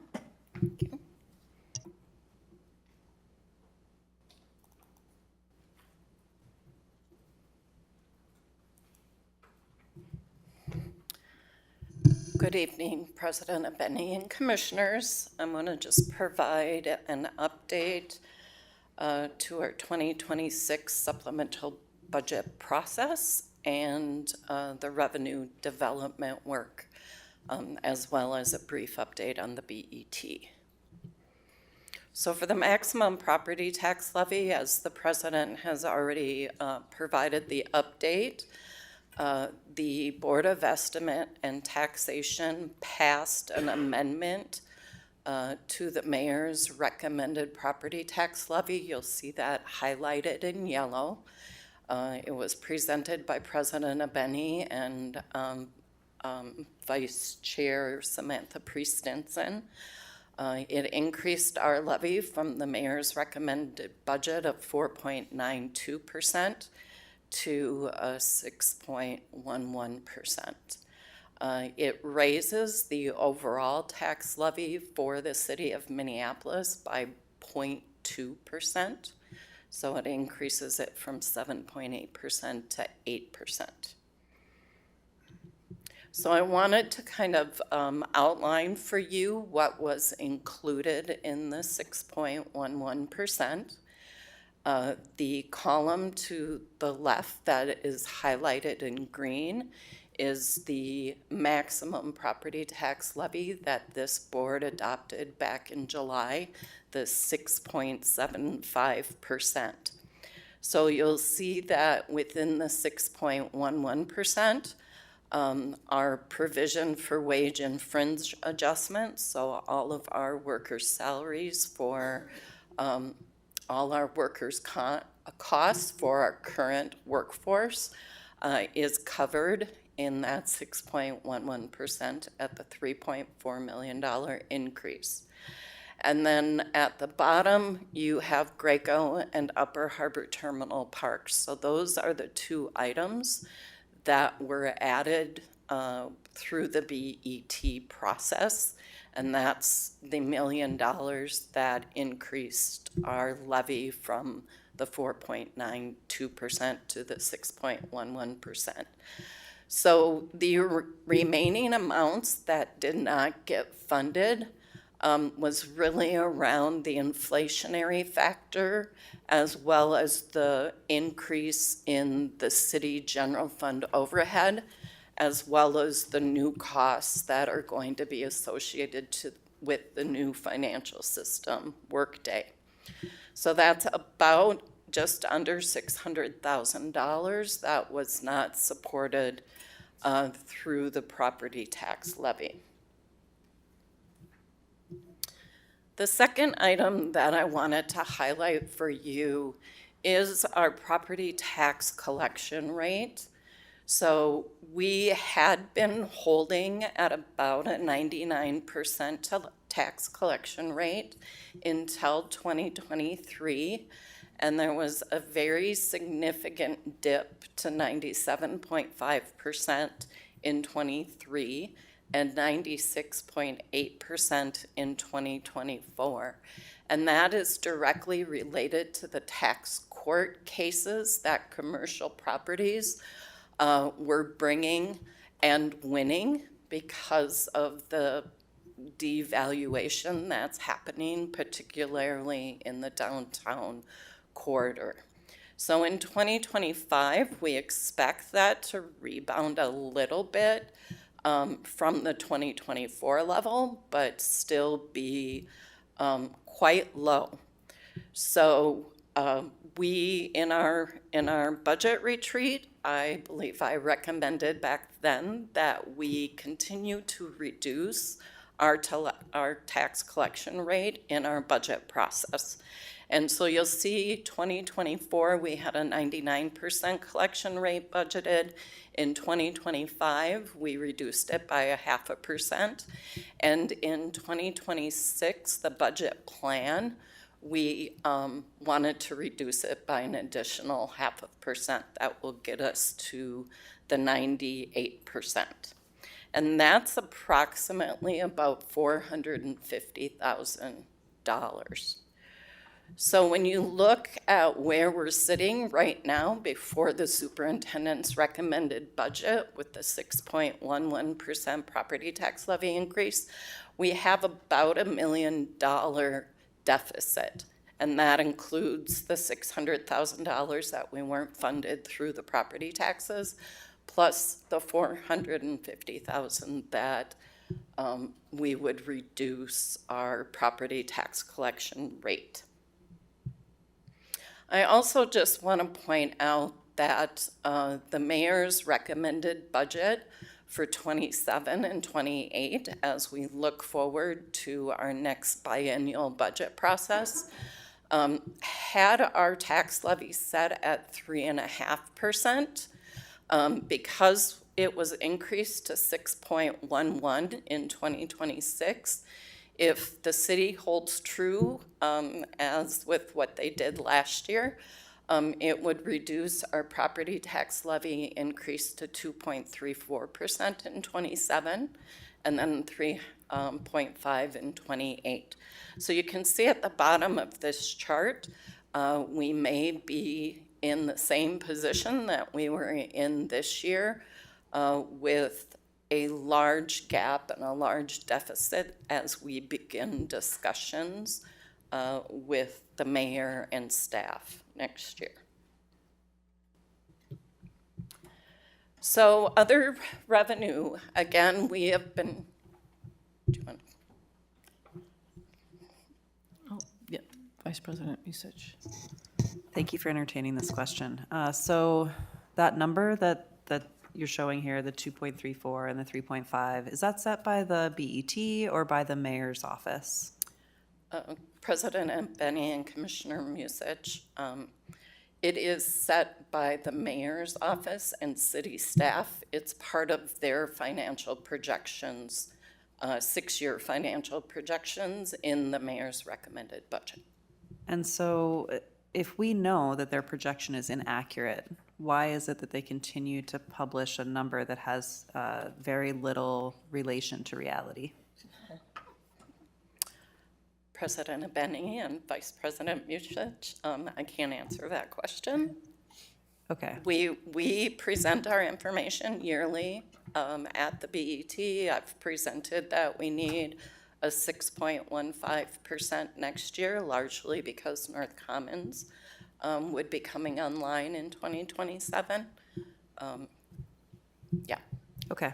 So I would hope that as part of our negotiations, when they begin next year, that we would ask that their future projections start reflecting what we're projecting versus some number that clearly is based on, I don't even know what. Thank you. Since we're having that discussion, I would also say, though, remember, it's not, the budget is not adopted by the city until the end of the year in December, and so that column doesn't actually, it's mythical until it's adopted. So I think there's another option, which is this year to work with our council member friends and ask that they don't start us off in a deficit like they did for the 26 budget year. So my interest is that we're watching this number as we move forward, because right now I think the Director Wiseman's suggesting that we don't know this number, but based on what they did for this year, this is what we could expect. So thank you. Okay.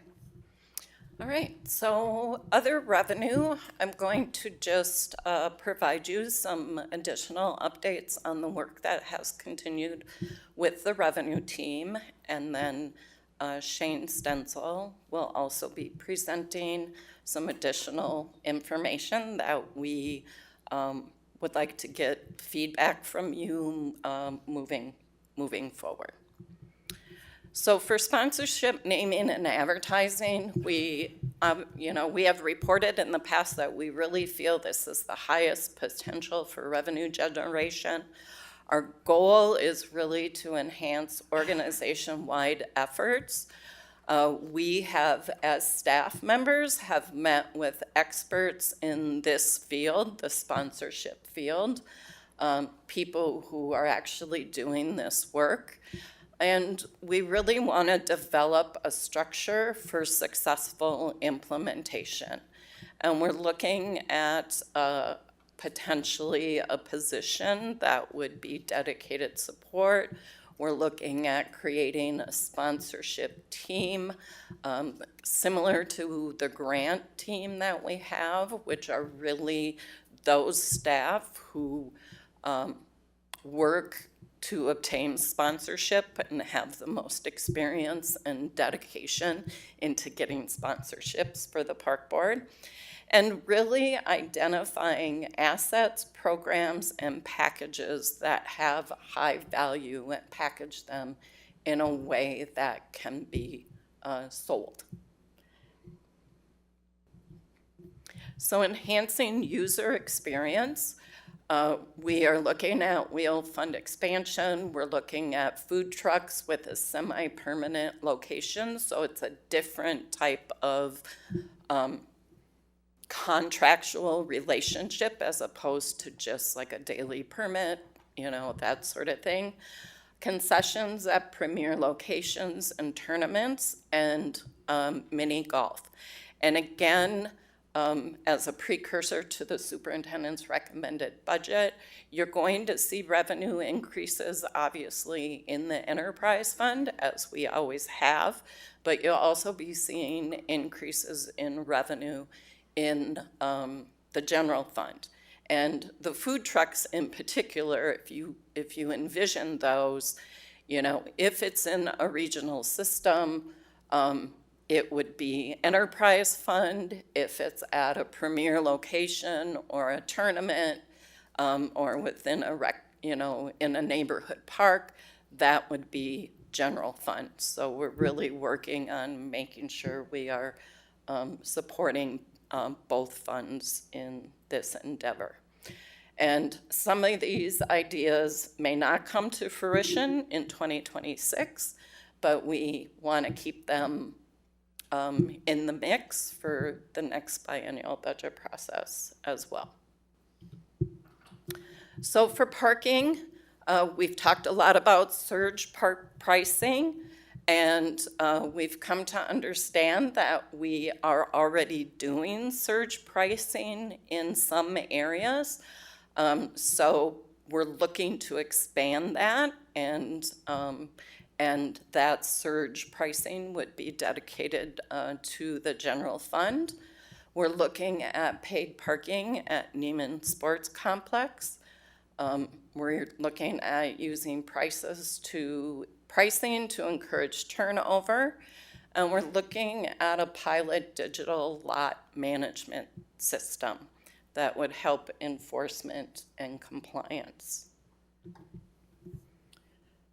For fees, program fees, you'll see increased fees utilizing benchmark data, establishing a senior program fee and discount model like youth, expanding programs, sports skill development programming, field rental increases, and additional canoe racks in new areas of our system. I'm going to now turn it over to Good evening, President Abeni, Commissioners. I'm going to talk about a few revenue generating ideas that we came up with, talk about what their impacts, current ordinances and policies, revenue versus cost, comparable cities, and recommended locations when it comes to billboards and kiosks. Physical impact to a park, if we talk about billboards, the base is about 6 by 6 feet total. So the actual impact to the ground is very little. However, these go up anywhere from 25 to 60 feet, depending on the location. They're entirely built off-site and brought in and put up within a week. There is a history of these in parks in other cities. We did our research around the metro area, and we did find that other cities are doing this currently. And when it comes to like the brightness, it is regulated and reduces glare. So instead of it being by somebody's residence, which I'll get to later as to where we were thinking about contemplating putting these, glare is one of them that we did recognize. This isn't a matter of just calling up and saying, hey, I want a billboard here. There's a process to this, and we don't even know if we can for sure get this, but we wanted to first find out if there's interest from the board, and then B, understanding what is required to put up a billboard in along a highway.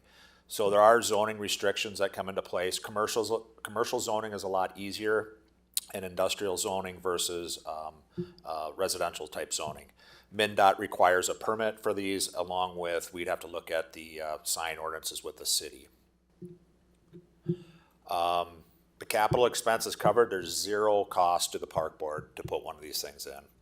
The standard is 15 to 20-year contract. It's a shared revenue stream. It's anywhere from $70,000 to $90,000 flat rate per year per billboard in revenue. And the park board would get about 20 hours per month in advertising our programs or whatever we want to advertise on these billboards. Here's an example we found in the city of Blaine along Highway 10. They have 3 of them. We reached out to them to get their current budget, but we haven't heard back from them yet. But as you can see, in 21, they made 172,000, or almost 173,000. They're projected in 2028 to make over 200,000. And actually, they're currently looking at expanding their billboard programming and adding another billboard right now. So I'm anticipating these numbers to jump to about 300,000 this year. So recommended locations. We looked at this. I know everybody right away feels like, is this going to be above a rec center? Is this going to be above a ball field? Is this going to be at the lake? We considered all of those locations. And really the kind of the ones that we landed on, and I'll show you some pictures here, were Ridgeway Parkway, which is along Interstate 35W, Franklin Steel, which would face towards the 35W and I-94 interchange, Parade Ice Garden, which is along 394 and is currently in the kind of industrial area of Parade, Bryn Mawr Meadows, and Boston Field along Highway 62. And like I said, I'll show you pictures here, what we're kind of contemplating here. These aren't the exact locations, all right? So we just kind of circled areas where we kind of thought, again, we'd have to look at property lines, zoning, that type of thing, but someplace along Ridgeway Parkway, along the 35W corridor. Franklin Steel on the very back side of it. Currently, I believe some of this property is MnDOT property that we are taking back. Again, a 6x6 footprint facing away from the park, so there wouldn't be any glare into the park.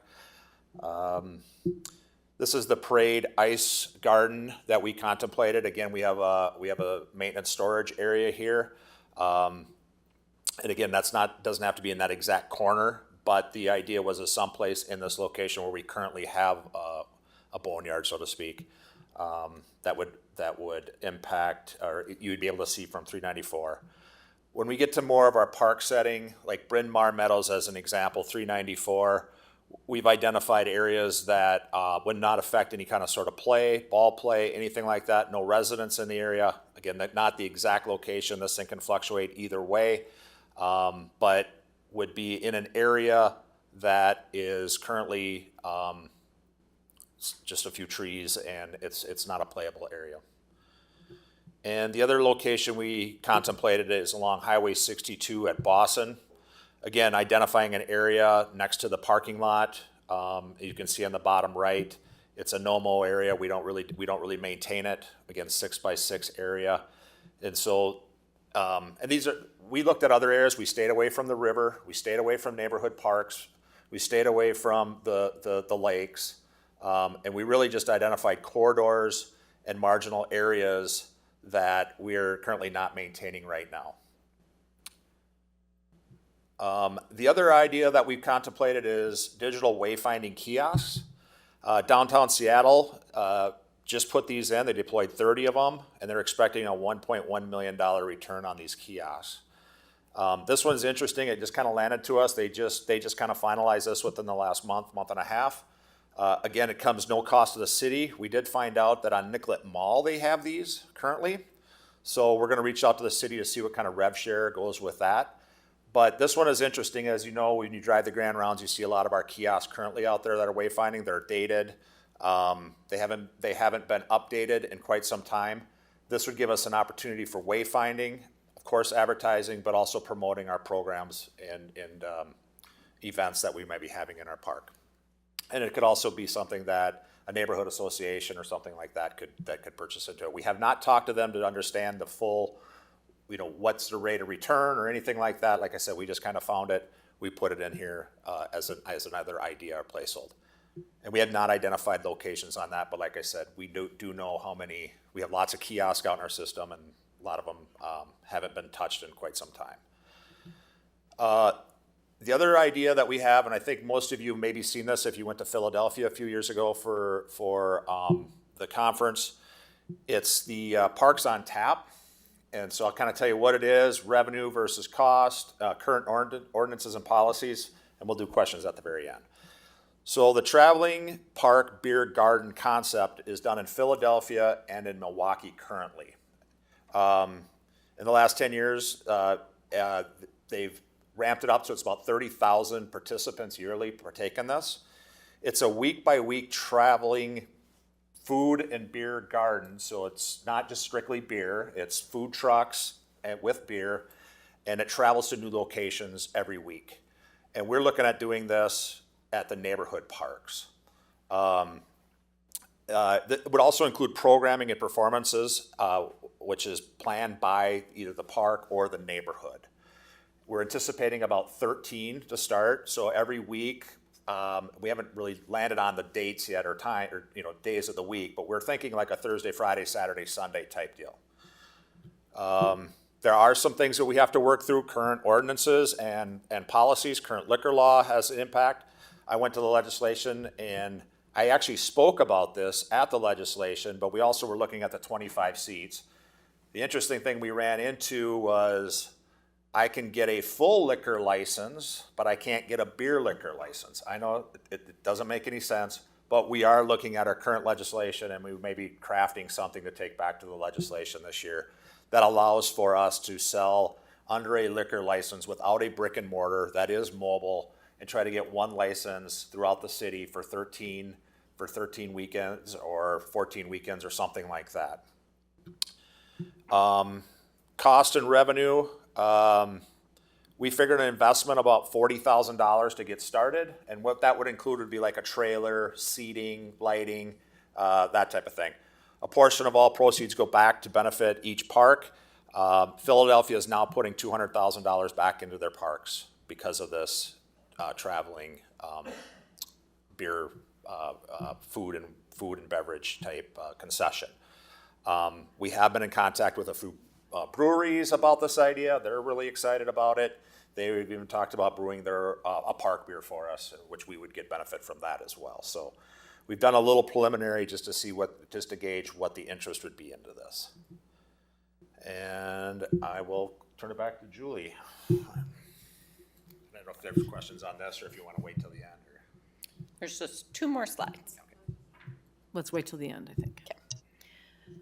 So for the 2026 supplemental budget, what to expect? You can expect a reduction in the property tax collection rate. You can expect fee increases, benchmark market adjustments, program expansion, some actual experience revenue increases, and then some new revenue generating ideas. The revenue team for our long-range plan, our revenue team will continue its work. We want to ensure the successful implementation of ideas built into the 2026 budget, and we want to continue to develop new ideas for the next 2-year budget cycle of 27 and 28. Thank you very much. I'll go ahead and turn to the commissioners now. I see Commissioner Olson had his light on first. Yeah, so on the new, the digital kiosk, that seems great. But with both that and the billboards, do we get a say in what's advertised on those? There may be some things like, I don't know, certain like vices and stuff like that maybe we wouldn't want to be associated with necessarily, and that would be nice. Like that would maybe dull some of the sting, I think. Yeah, President Abeni, Commissioner Olson. Yes and no. Okay, so we can't control the exact who, but we can kind of control a spectrum of what's not allowed. And that's pretty common. We did ask that question so that we weren't advertising. That's maybe something goes against our goals and our policies or our what we stand for as a park board. And what we were told is, yes, we can kind of set some parameters that say these types are off limits. We won't allow these types of advertising, but we don't get into the specific, like this one can and this one can't. We just say no tobacco, no alcohol. Those types of example we don't get into. You can do Bud Light, but you can't do Coors Light. That's what I mean. So we can say these types are off limits. Yeah. Okay. Yeah, I would just ask, and so on the billboard, I was pretty hostile to billboards when we kind of first came up with the idea, and I would say I'm still maybe more against than for, but I mean, the money is real. So, I mean, I think personally it would probably be worth to kind of continue to look at the zoning and look if it's possible. And yeah, I would definitely want kind of the board kind of final sort of sign off on what we're, are okay with advertising. The kiosks, I think absolutely, that seems like a no-brainer to me. For some reason, that seems less of an impact and a burden than the billboards, go figure. Beer on tap, parks on tap, I mean, that's just like, that is kind of exactly what sort of thing I've been advocating for. And, I think we should absolutely add that to our legislative agenda to try to change that. And we've seen the success of other cities like Anoka. We've seen, I mean, Commissioner Ford, when you say, this downtown social districts, it can be done well, I think, and it can be a benefit. And it can be something that kind of appeals to, 21 to whatever crowd, right? That, sometimes we don't always kind of have a focus on. So, yes on kiosks, yes on parks on tap, still kind of iffy on billboards, really. We'll see. Commissioner Musich, Vice President Musich. Thank you, President Abeni. I want to thank the team for listening to us really actively.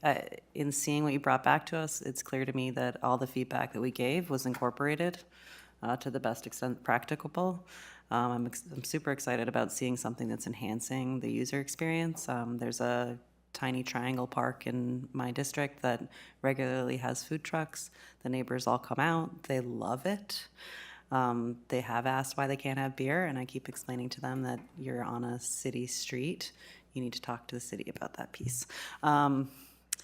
But yeah, it's good to see that there are opportunities for us to bring in revenue.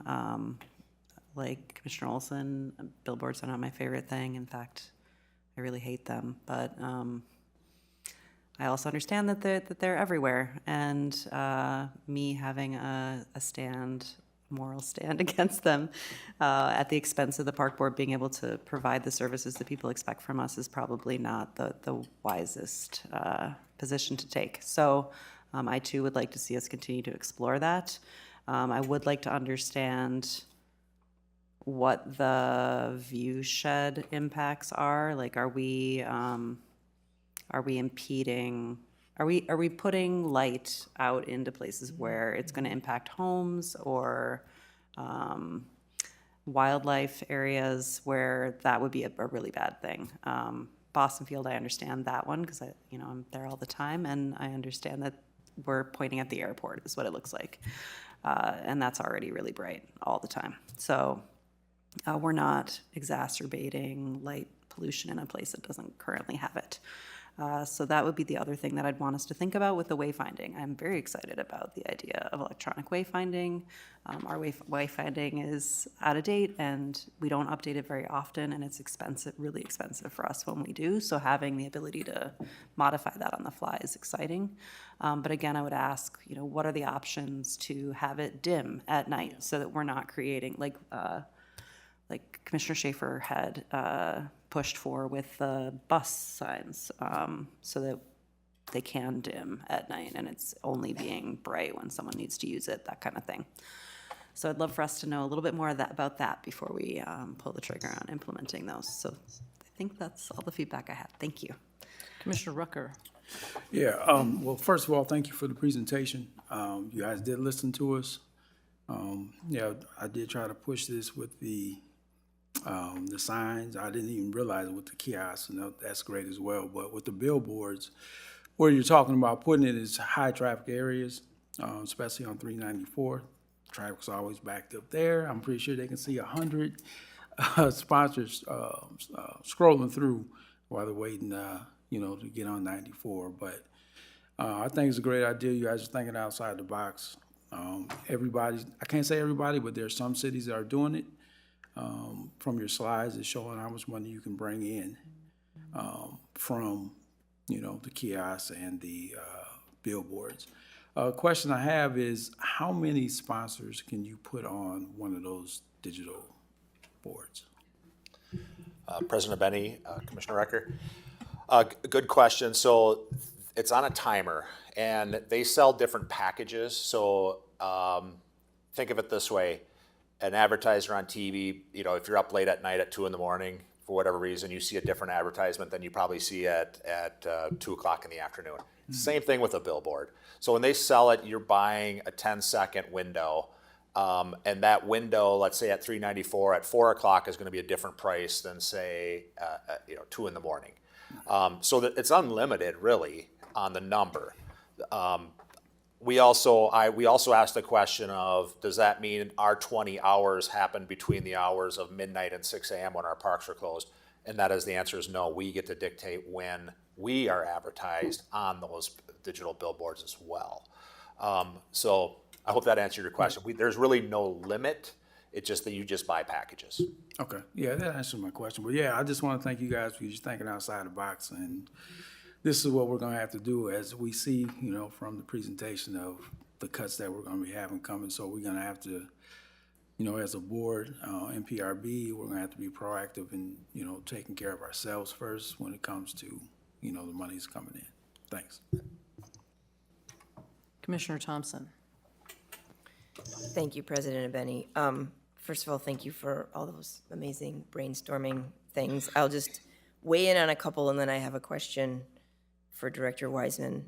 I love the idea. I concur with Commissioner Musich about the light pollution idea. That was my first thing that came up with the wayfinding kiosks.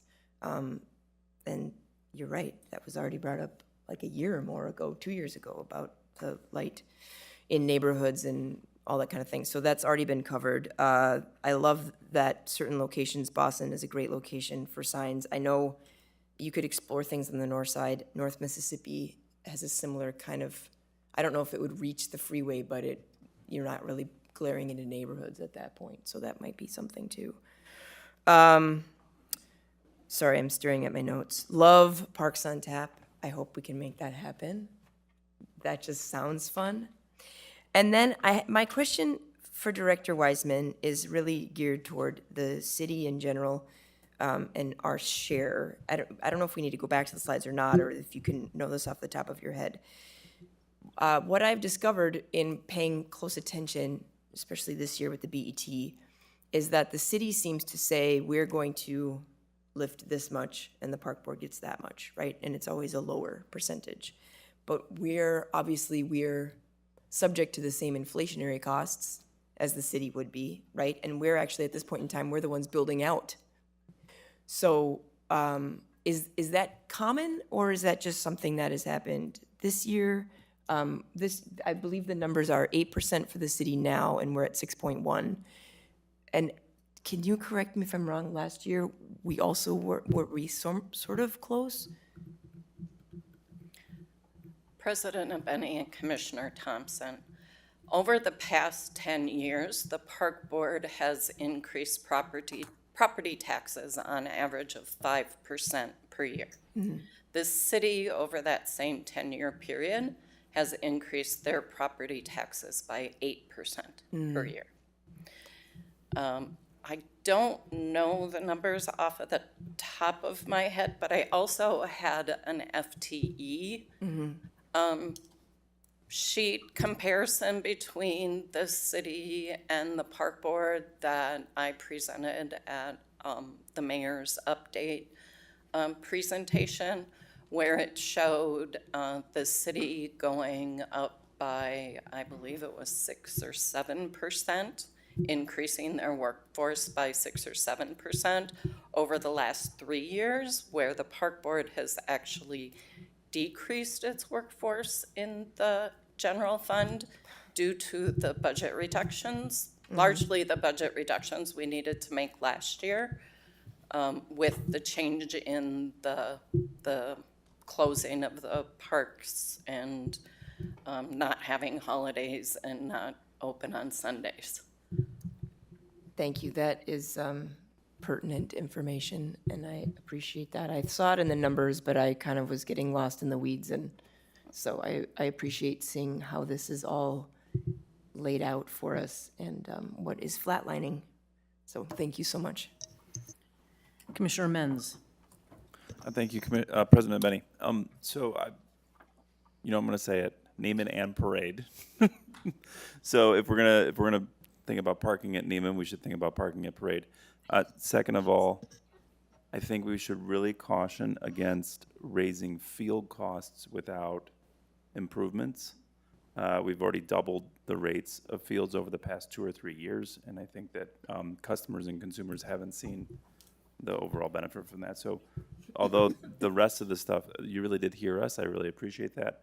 One final suggestion, and I've made this to Recreation, maybe the wrong person, but there are places out there, there are companies that will put up cameras at field spaces or in courts, and then users in the park board can subscribe and they can watch their kids play when they're not even there.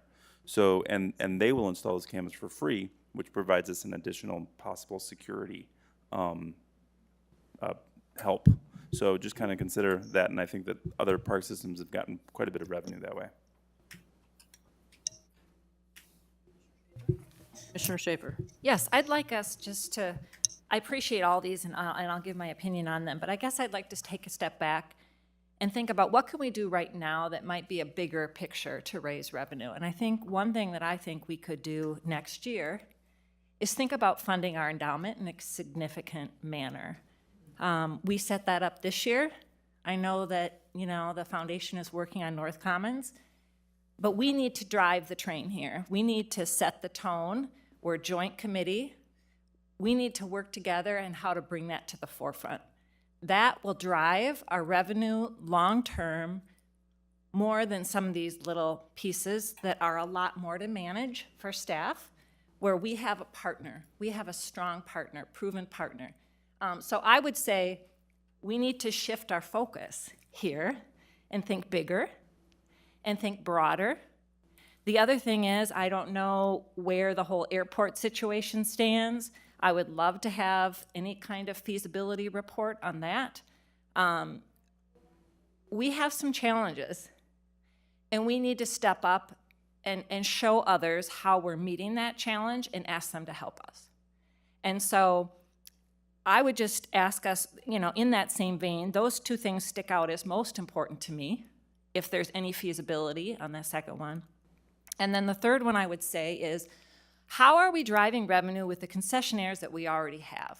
How much support are we giving them? Are we driving high goals? Are we really trying to encourage them to do their maximum output?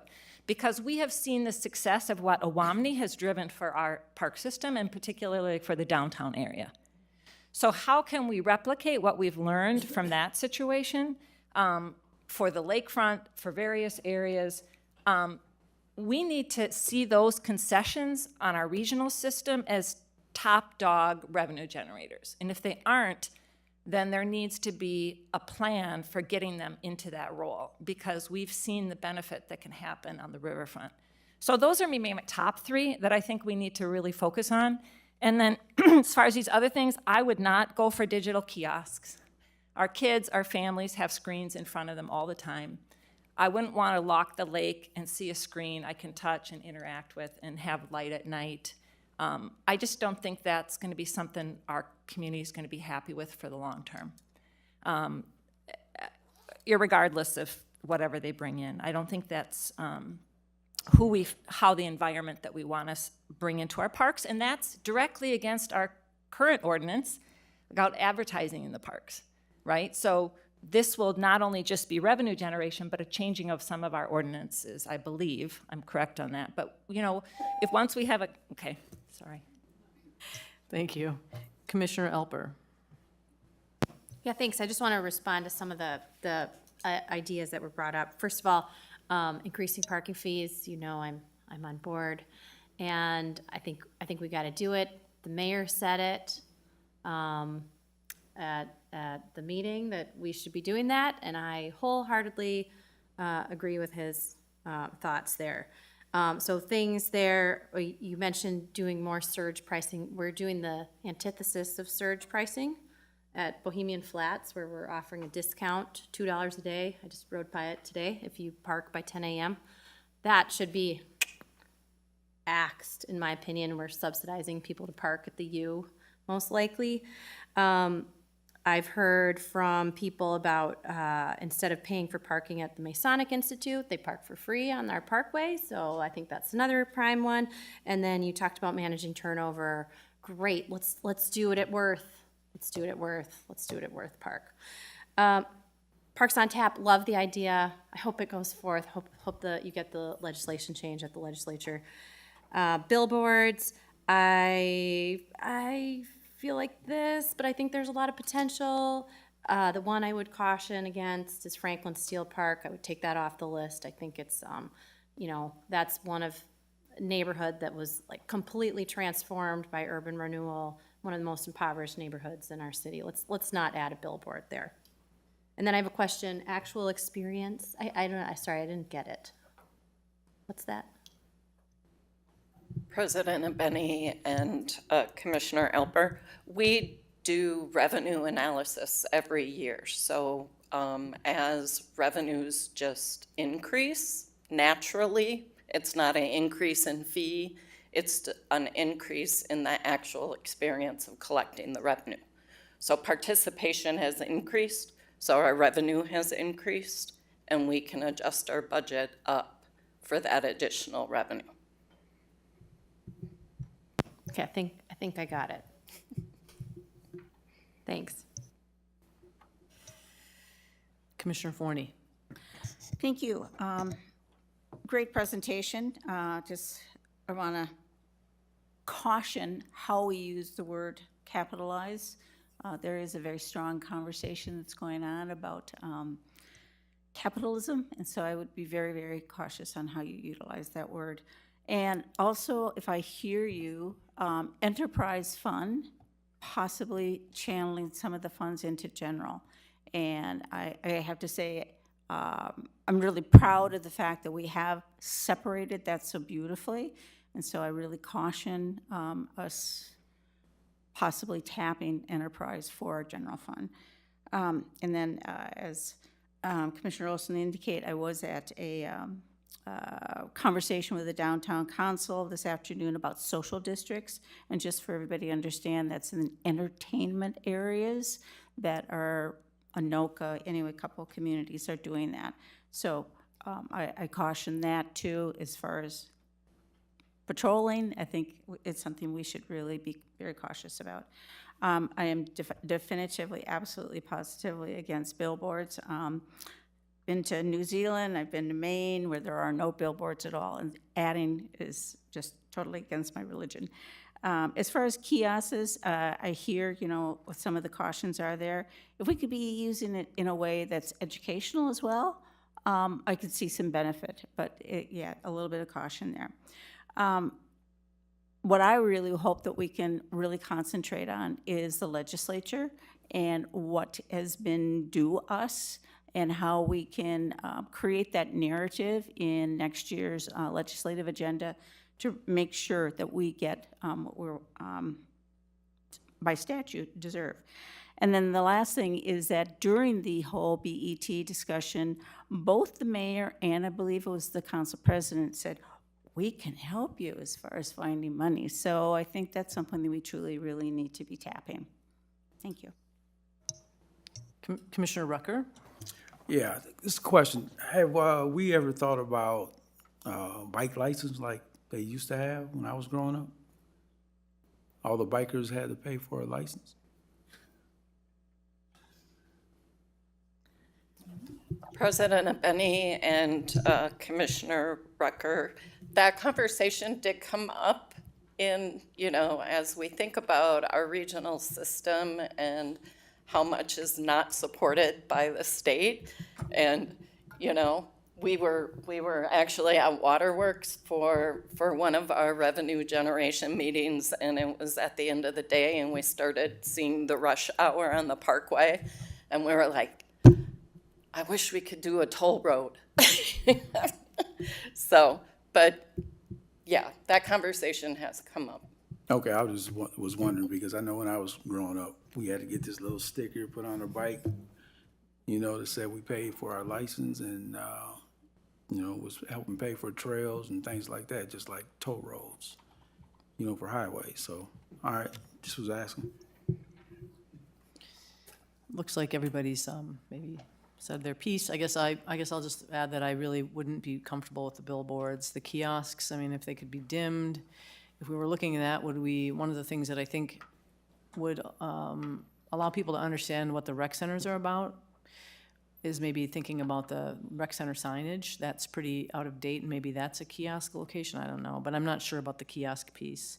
But I do really think some of the things that, I agree with some of the things that Commissioner Schaefer said about thinking a little bit bigger, and I think that if once we would cross that line and go into something like billboards, I think we're using a tool that we can't really come back from, and we still haven't really maybe looked at, and I'm not suggesting we have things we should cut, but I think that one would be tricky. And I also really appreciated Commissioner Schaefer's comments around maximization of our concessionaires. I think I know you work very hard with them, and they're awesome. But I think that there's some opportunity maybe missing there. Okay. Oh, Commissioner Alper. Yeah, sorry, maximization of concessionaires made me think that I would love to see more Gov delivery emails that go out, advertising our concessionaires. And have we done any? Is that a possibility? I think maybe even you and I talked about that. President Benny, Commissioner Alper, I can't say that we've done that through a Gov delivery, but that's something we can definitely look into. But we have increased our social media presence with Reels, with Facebook, with Instagram, with all the platforms that I don't even know all of them. But we did go out to every concession this year and did a segment with each one of them. And like I said, put it on social media, something we've never done before. So we are trying to advertise some of these concessions more frequently because we do recognize the performance on each one of them and where they're at currently. So it doesn't go unnoticed. We understand quite clearly. Great. I think that's what I was remembering, and I'm staring at the paper that says Gov delivery. So, but potential as well. Thanks. Excellent note keeping there, Commissioner Alper. So thank you for that. And I've had the request of a couple of commissioners to change one thing up on the agenda and to move ahead with an item if there's no objection. It's a discussion item honoring Sarah Chelstrom and Peter Yeager for winning 2 MRPA Awards of Excellence for the Minneapolis Park and Recreation Board's Backyard Chicken Series. We need a backyard chicken series infusion right now, and also maybe then people can go home. So welcome. Thank you for coming, and I hope there's a presentation for this one. Good evening, President Abene and Commissioners. I'm Jamie Neldner, the Program Advancement Administrator for the Park Board, and as of the last couple of years, a proud member of the Minnesota Recreation and Park Association Awards Committee. After my first year on that committee, it was a secret goal of mine to see our amazing programs and talented programmers recognized at the state level. And so I'm very excited tonight to welcome Carissa Goebel, the Deputy Director of Brooklyn Center Parks and Recreation and fellow member of the Minnesota Recreation and Park Association Awards Committee.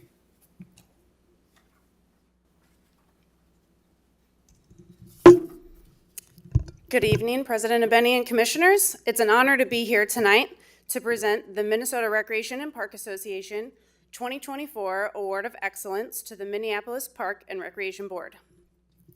The Award of Excellence is an annual program that has been going for some years now from the Minnesota Recreation and Park Association that was solely created to recognize agencies and their staff for an exemplary project that was either implemented in 2024 or received substantial revisions in 2024. MRPA members may nominate a project for an award of excellence in 7 different categories: administrative or management strategies, communications, park and facilities, programming and events, sponsorships and partnerships, and volunteer initiatives. Nominations received are then reviewed, evaluated and scored by awards committee members. Only the top scoring nominations are selected to receive the Award of Excellence. We are here tonight to celebrate an award in the programming category for the Backyard Chicken Series.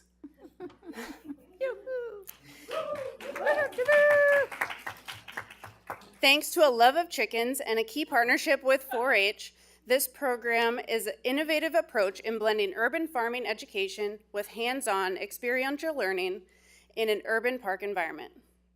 The Backyard Chicken Series also won the Tommy Johnson Award, which is awarded to only one of the Award of Excellence winners.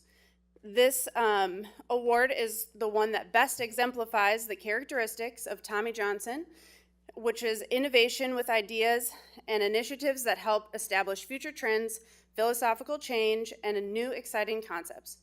That award will be presented in January at the MRPA Professional Awards Ceremony. On behalf of the MRPA Awards Committee, it's my pleasure tonight to present an Award of Excellence to the Minneapolis Park and Recreation Board for its winning project. The MRPA Awards Committee would also like to recognize Sarah Shellstrom, who nominated this project for the Award of Excellence.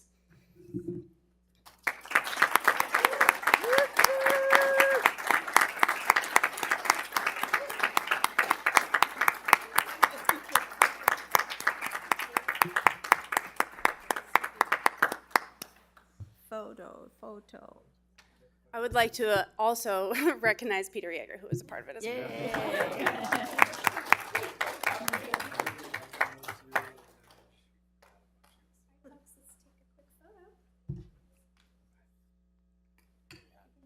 These guys coming down? Okay.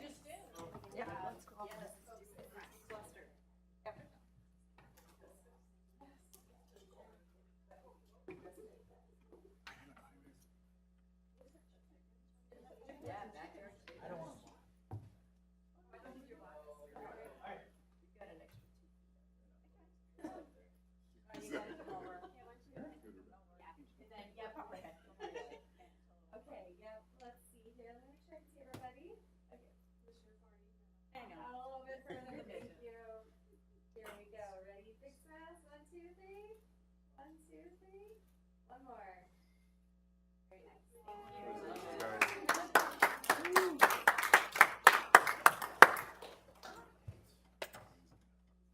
nice. Okay.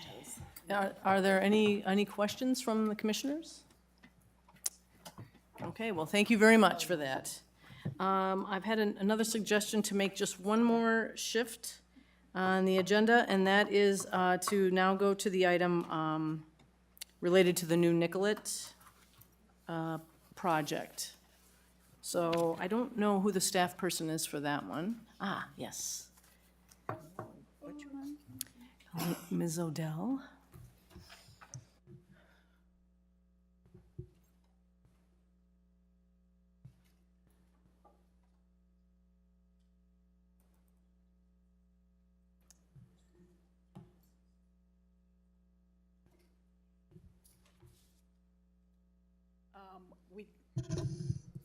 President Benny, Commissioners, good evening. Long time no see. I do have a co-presenter with the city who just stepped out for a second, but we're going to get her and bring her back. So I'll go ahead and start.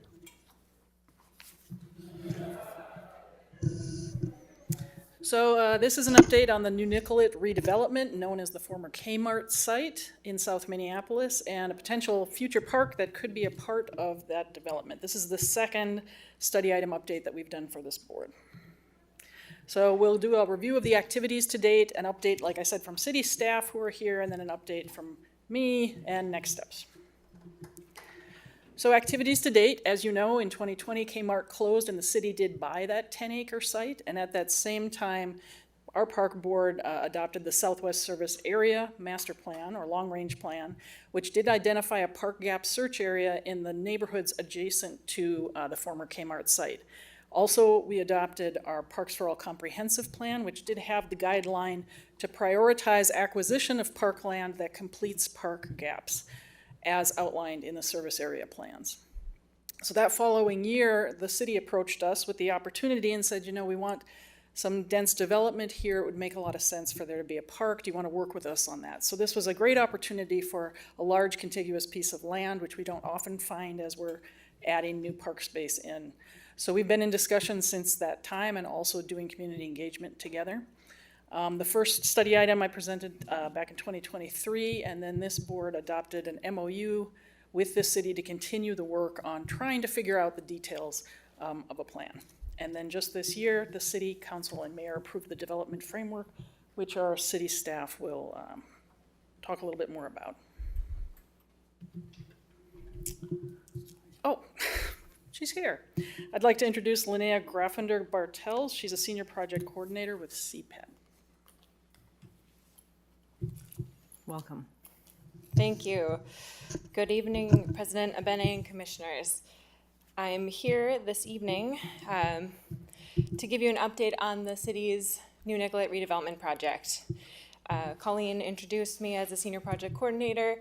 I'm also leading the staff team working on the city's redevelopment project. For my part of the presentation tonight, I'll start with a brief overview of the project since 2022, and then I'll share some highlights from both our public space framework as well as our development framework. And I'll wrap up with a look at next steps for the project.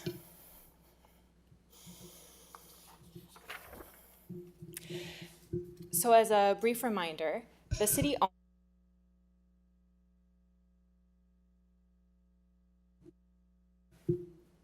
It's on.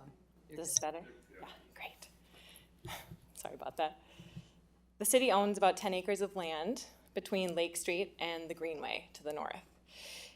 The city's New Nicollet redevelopment project is focused on reconnecting Nicollet Avenue between Lake Street and Cecil Newman Lane and developing the remaining site into a high-density, mixed-use, walkable area. New Nicollet will also include a new public park that's planned to be owned by the Minneapolis Park and Recreation Board. And with guidance from multiple phases of community input, the city-led redevelopment of the site will recreate a commercial and cultural crossroads reflecting the needs of the people who currently live there. The New Nicollet redevelopment project officially began in 2022 with phase 1, which was called Launch and Listen. Phase 1 was focused on identifying the community's desired outcomes for the redevelopment and included extensive community engagement work. In 2023, the project moved into phase 2, which focused on developing the concept layout plan for the new street, as well as the framework for public space on the site. Both of those efforts also involved extensive community engagement. The resulting public space framework and the new Nicollet Avenue concept layout plan were approved in spring 2024. And we'll look at that public space concept together on the next slide. After that, in 2024, the project moved into phase 3, which was focused on establishing a clear plan for how the city will pursue development. Phase 3 included another round of engagement and produced a market study, development guidelines, and a development framework with implementation strategies. And that resulting development framework was approved in April this year, and we'll also take a look at that concept in the following slides. So after 3 years of planning work, we are moving into implementation. Minneapolis Public Works is now building the new street connection and improving the bridge over the Greenway. And in October, CPED, Community Planning and Economic Development, will issue the first request for development proposals for phase 1 of the project. And we'll talk more about next steps for the project later in this presentation. So I think it was last year that the board heard an update on the public space framework for New Nicollet, and I'll give you a brief refresher tonight. The public space concept for New Nicollet was established after extensive community engagement about preferred activities and features related to how people want to use public space on the site, as well as engagement about the preferred design concepts for the public space. The approved public space concept calls for a new park in the northeast corner of the site in a typical neighborhood park shape and size of about 1.5 to 2 acres. The new park will be adjacent to the Midtown Greenway and near the future ramp entrance to the Greenway at First Avenue in the northeast corner of the site. To support programming, engagement, and public safety in the park. An indoor rec space is anticipated as a storefront opening onto the park from inside a new mixed-use building directly south of the park. The plan also calls for a bike and pedestrian promenade through the site that connects the future greenway ramp in the northeast corner with the trails on Blaisdell Avenue to the west. And finally, the public space framework also envisions smaller green and gathering spaces throughout the development areas. Following the public space framework, the project went through a third planning phase focused on the developable area left over after the new street and public spaces are established. The development framework presents the culminating vision of phase 3 and establishes the land use characteristics the city will pursue in redevelopment. It lays out development guidelines for how the city will approach the development process. It describes the types of buildings and uses that should be built here, and it outlines development parcels and a phased implementation strategy. The development framework includes a development concept that reflects community priorities and current market conditions to envision new development that is responsive to the community's desired outcomes for the site. And the framework will be used to inform the process of requesting development proposals. So with that in mind, I'll take a closer look at the development characteristics that are envisioned here. The framework calls for the creation of 6 development parcels, as numbered here, and assigns to each an expected use or mix of uses. On parcels 1 and 2 in the southeast quadrant of the site, we envision affordable housing above ground floor spaces for retail or community uses. On parcel 2, specifically adjacent to the park, we will also pursue indoor rec space for MPRB and additional community serving space. Parcels 1 and 2 will be our first phase of development. Across the street, parcel 3 envisions another mixed-use building with a grocery store at the corner of Nicollet and Lake. Parcel 3 is expected to include both market and affordable rental units. To the north, parcel 4 includes affordable for-sale townhomes situated on either side of that mid-block promenade for walking and biking. Parcel 5 includes an affordable apartment building, and parcel 6 includes another mixed-use building with market rate units on top of first floor retail across the street from the new park. And the new park is critical to the entire development as an amenity to serve the community and to build momentum for development here. So I'll wrap up with a look at what's next. We've been drafting our phase 1 RFP focused on that southeast quadrant of the site that's adjacent to the future park area. We've been reviewing our draft with internal city stakeholders, MPRB staff, and community members, and we intend to publish the final document on October 6th. Proposals will be due after the new year, and we'll review them with the intention to recommend the best proposal to the City Council in March to award that proposal team exclusive development rights. Once the development team is approved, they'll work on affordable housing financing applications for the 2026 program cycles. It typically takes about 3 to 5 years for these types of projects to get their full funding and complete their due diligence. And so the earliest possible construction start that we can hope for is likely in 2028. So now I'll hand it off to Colleen to talk through the park planning work that has been done to date. Thank you. Okay, fun graphics time. So we have been thinking an awful lot about what's needed to bring a new park into the system. We all know it doesn't happen without significant funding. And so our team of city and park staff together have really been thinking of the 3 legs of the stool of bringing the new park to fruition. And we've been doing our due diligence over the last couple of years to really try to put together a sustainable package in a careful way that would allow us to bring this new park online.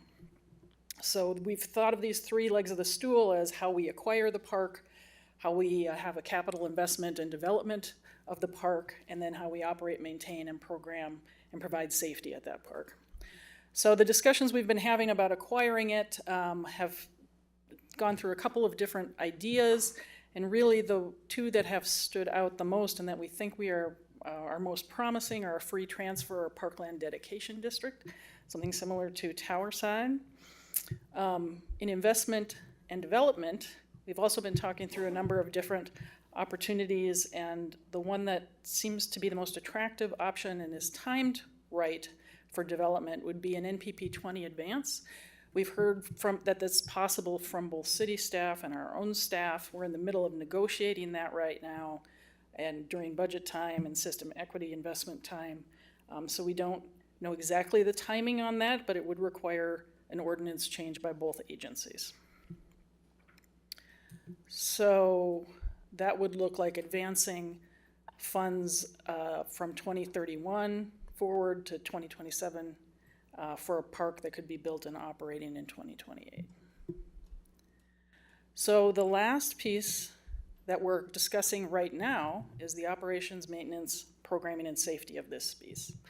And again, we have not identified the most attractive options yet, but these are some of the ones we're discussing: levy increase, special service district. Could the developer maintain it? Could there be rent reduction for shared maintenance space, and different kinds of partnerships for programming? We have been talking to foundations as well. And the most interesting, most recent discussion we had was about geothermal and the possibility of having wells in the park that the revenue from them could help either pay for the lease of a storefront space in the development or operations and maintenance for that space. So this is the timeline you saw earlier. Now we've added MPRB in green. We're following along with the city as they develop the RFP. We've got input on that RFP, and we will be present as developers come in for discussions and help to select who the developer will be. Starting next year, the big questions that are still on our plate are determining exactly the boundary of that park and what's the balance of park size with development that's going to make both of them work. Get agreements approved by both the park board and the city, conveying the land to us, and bringing a park concept plan to this board. And then we would own, develop, operate, program that park. So I just want to sum up that we do have policy direction for finding park space in this area. There is a vision from the city to have new families living here. MPRB has an obligation to serve those new families. We also are looking at maintaining our metrics for park access. This is going to be a rather dense area. We're continuing to walk through the questions, and the final decision will be made by this board on a creative way forward for a sustainable package for a new park. Thank you for the presentation. It looks like, I don't know whose light was on first, Vice President Musich. Thank you, President Abeni. So when we're talking about potentially locating geothermal in the park and I assume selling the energy from that, would that be to power the buildings that are surrounding the park or the neighborhood, or what is the vision there? President Abeni, Commissioner Musich, it hasn't been decided yet. Nothing's locked in, but we've talked about both possibilities. Okay. And then is the thought that we would not have any buildings on this park? It would be exclusively green space and other non-enclosed infrastructure? That's the idea, and this would be the first storefront recreation area that we would have, and we've talked with Recreation about what that might look like. The park at 2 acres or just under 2 acres probably makes more sense to not have buildings on it, but we will have to get to the design phase and continue talking with our maintenance and recreation folks to see if there does need to be perhaps storage or other buildings on that space. Okay, so the thought is then that we would work with the developer to have a space built out in a building that we would be leasing to support the programmatic and operational activities in this location? President Abeni, Commissioner Musich, that's correct. So we would be leasing that space. Okay. It would be built out as a shell, and then we would work to Finish fit it it to our to needs. meet our needs. Correct. Okay. But we have that opportunity from the ground floor to say, hey, to support recreation, it'd be awesome if we could have X, Y, Z. Particularly, I'm thinking restrooms. Yes. Because that is like the number one thing people talk to me about, other than off-leash dogs and lights being out, is I really want access to a bathroom. So I'm glad to hear that's part of what we're considering, because I see you guys nodding at me as I talk about restrooms. So thank you. You bet. Commissioner Musich, I completely forgot what I was just going to say to you. But yes, restrooms. Yes. Okay, thank you. If it comes to you later, you know how to find me. Thank you. Thank you. I did my best to track the order here, so I'm just going to do with it what I've written down here is Commissioner Thompson is next. Thank you, President Abeni. So this is interesting that this comes right after we talk about our budget issues and the budgetary considerations of bringing new parks online. And I'm curious, and this might be a numeric spitball here, but what kind of reduction in the tax base would affordable housing be versus market rate housing? And why wouldn't we consider market rate housing as the way to be able to fund this? Like, why would they not, in the total design of the project, consider those offset costs? Because it feels like in this presentation, it feels like MPRB is supposed to subsume costs for what will more than likely be a highly trafficked park. And we're not embedding it into, on the city side, our tax base, which we literally just discussed is in a challenging situation. Can I just a curiosity, why we aren't considering that as the city? Or is that outside my pay grade to ask? President Abene and Commissioner Thompson, thanks for the question. So the development framework anticipates a mix of housing types and housing price points. So you heard the first phase of development is expected to be affordable housing, and that is in response to both what we know is a community need and as well was a priority identified in our extensive community engagement. The balance of the site does include both market rate and affordable projects. So future phases will include other housing types is our expectation. Okay. Do you know like how that affects our tax base?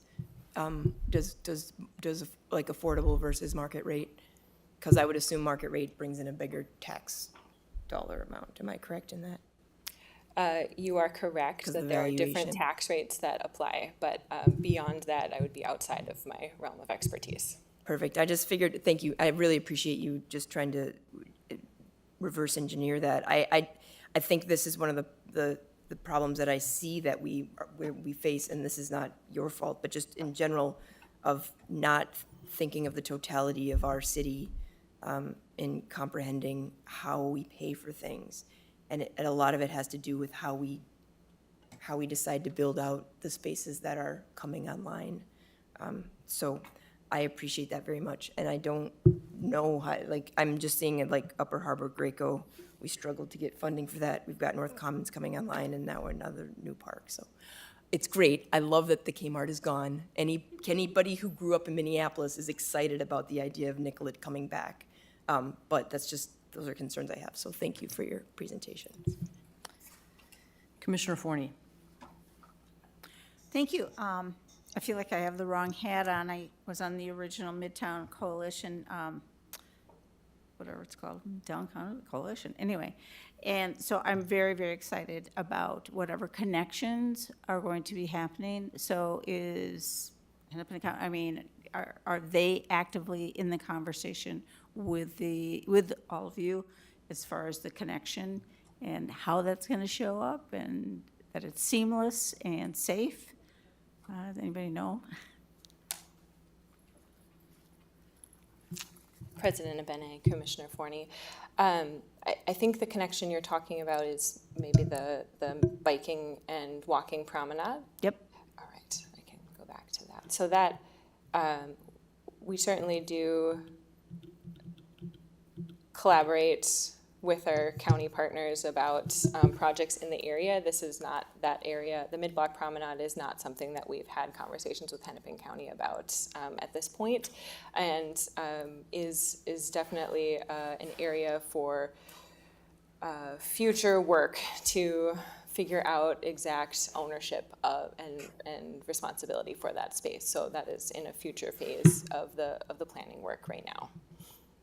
Thank you. I mean, to me, that connection is just huge and exciting. Also, I was going to say, I don't know if it's all the way along the Greenway, but I know in particular, the north end of Wadena-Makaska, those buildings that were put in there were stair-stepped away from the Greenway so that they would not shadow. So something just to be conscious of that, to make sure that those, whatever, parcel 5 and 6, anyway, are not shadowing the Greenway. It really is very, very important. That's a wonderful asset and everything. And I haven't read the whole article, but there was an article that Michael Lander, how to activate in the uptown area, having more plazas, having more connections, and so I'm really pleased to see that you're having those in there. And I love it that everybody calls it a greenway, but we all know it's not green that long in the year, Minnesota. Thank you. Commissioner Schaefer? Yes, I was just curious if you could go back to the slide on the NPP 20 advance. And can you tell us a little bit more about what that looks like and how that affects other parks in the NPP 20 bucket? And then that 15 million that's mentioned there,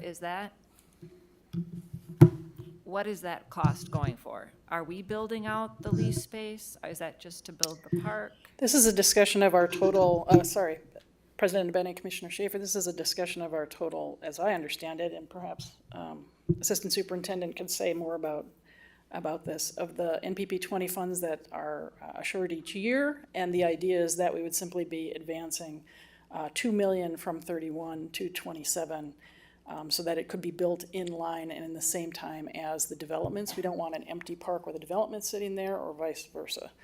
So the 15 million would be moving 2 million from 2031. I would like to invite the Assistant Superintendent to say more about how that might work.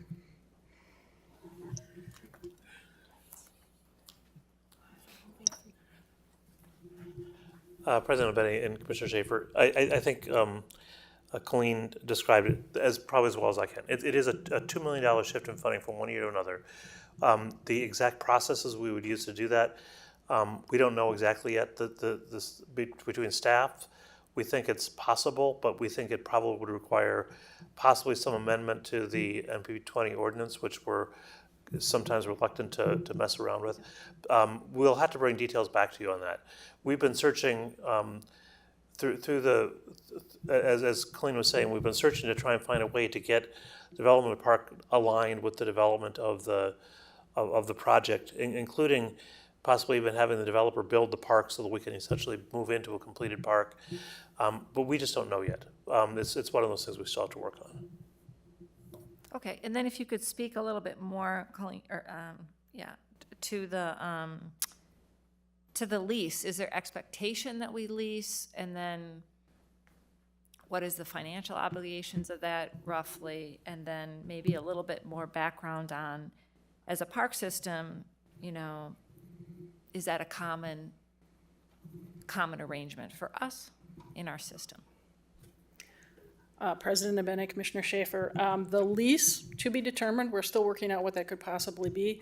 Part of the reason we've been involved in the discussions about the RFP is so that there can be an indication to the developers that MPRB is anticipating interest in a storefront space there. How we work out what the lease is and whether it's paid for through geothermal or some other aspect of this third leg of the stool, not exactly sure yet. We do lease other spaces, but I don't believe we lease any that are like this, which would be our first kind of in small interior storefront park recreation space. Yeah, I'm all for the park. I'm hesitant about getting into a long-term lease situation. We've discussed 10 years, renewable, possibly. Yeah, that's just, thank you for your answers. Mm-hmm. I think some really good questions from the commissioners, and I mean a good presentation for us to ask questions about, so thank you so much for that. I guess I have a couple of things to say. One is, I think, I've been thinking a lot about, I'll use the term geothermal in this case, and the way in which, especially as we have more urban density, the parks can actually identify that as a revenue opportunity. So not just a cost offset or something like that, but something a little bit bigger. And I've talked a little bit up here before, I don't know, Council Rice and so on. There's maybe some fee that's not just an encroachment fee. There's maybe some fee that's more like a loss of use fee or some type of a lease. But I do think that's a really interesting idea. And the other thing I'll say, I work at the university in my day job, and I work in the group called Energy Management, and we actually just put in place actually geo-exchange. And we worked really hard with the Pollution Control Agency and the DNR to get this thing permitted. But it has a much smaller footprint than a traditional geothermal field, and it actually is more effective because you don't, you have the aquifer water moving past your location, so you don't really have a warming of the ground and things like that. There's some efficiency issues with geothermal. So geo-exchange is the way to go, but it still requires a buffer. It's a smaller footprint, but it does require a buffer, and that could really, really do well in a park because a developer is going to want to maximally build out their site as much as possible. And so is there a revenue model that looks at that as some type of utility support? I don't know. I think that's what we need to be looking at, and not to gouge, but to also recognize that support of their land. If they want to maximize their building footprint, the benefit would be they're using public land to do something that they probably need to do to get credits from something else. The other one in that to think about in that way is stormwater. So that's just that. But I think the parks have there's a potential there just for this type of thinking moving forward for the parks. And then I guess I'd be really uncomfortable with shifting money from 2031. I mean, I know this is super preliminary and NPP 20, but I think the commissioners have done a good job of not really moving the NPP 20 money around very much. It's really coming more from staff, and that's happened. But I think that we need to just sort of also keep the queue as much as possible, because we're also talking to our communities and saying, our turn's coming. So, okay. Any other questions or comments? Okay, thank you very much for that presentation. And we'll go ahead and move on to the next item, which is still an unfinished business, as Commissioner Thompson just whispered in my ear almost 3 hours in. The next item is naming policy public comment period discussion item.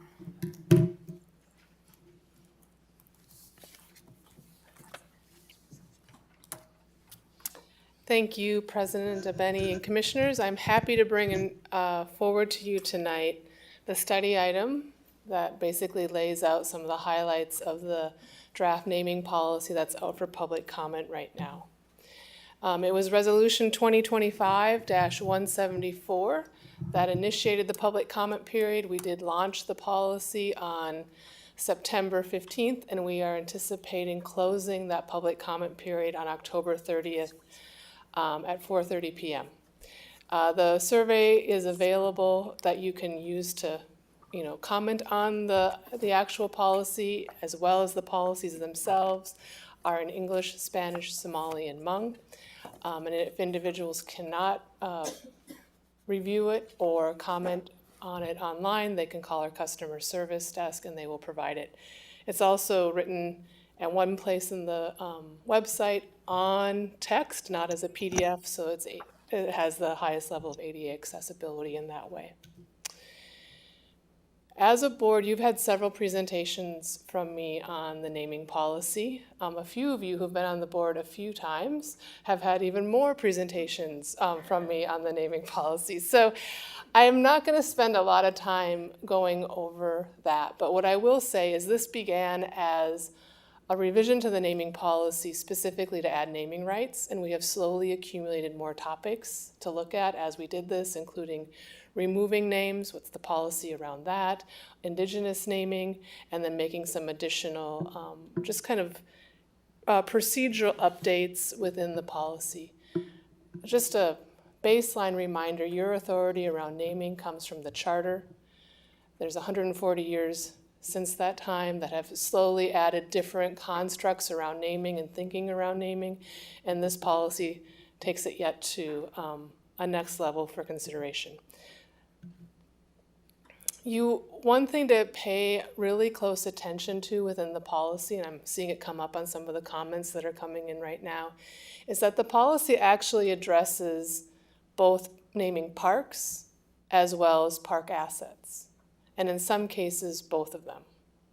But not everything, like naming rights in particular, is only around park assets. It doesn't contemplate providing naming rights for whole parks. So just, I'll highlight that as we go through, but just something to keep an eye on. The other thing that I don't think I've actually covered in any of the presentations I've done is we do have some kind of consistent convention around naming within the park system. So typically there's a park, it has a name, and unless otherwise decided by the board, everything within it carries that name. So you've got Linden Hills Park, Linden Hills Recreation Center, Linden Hills Wading Pool.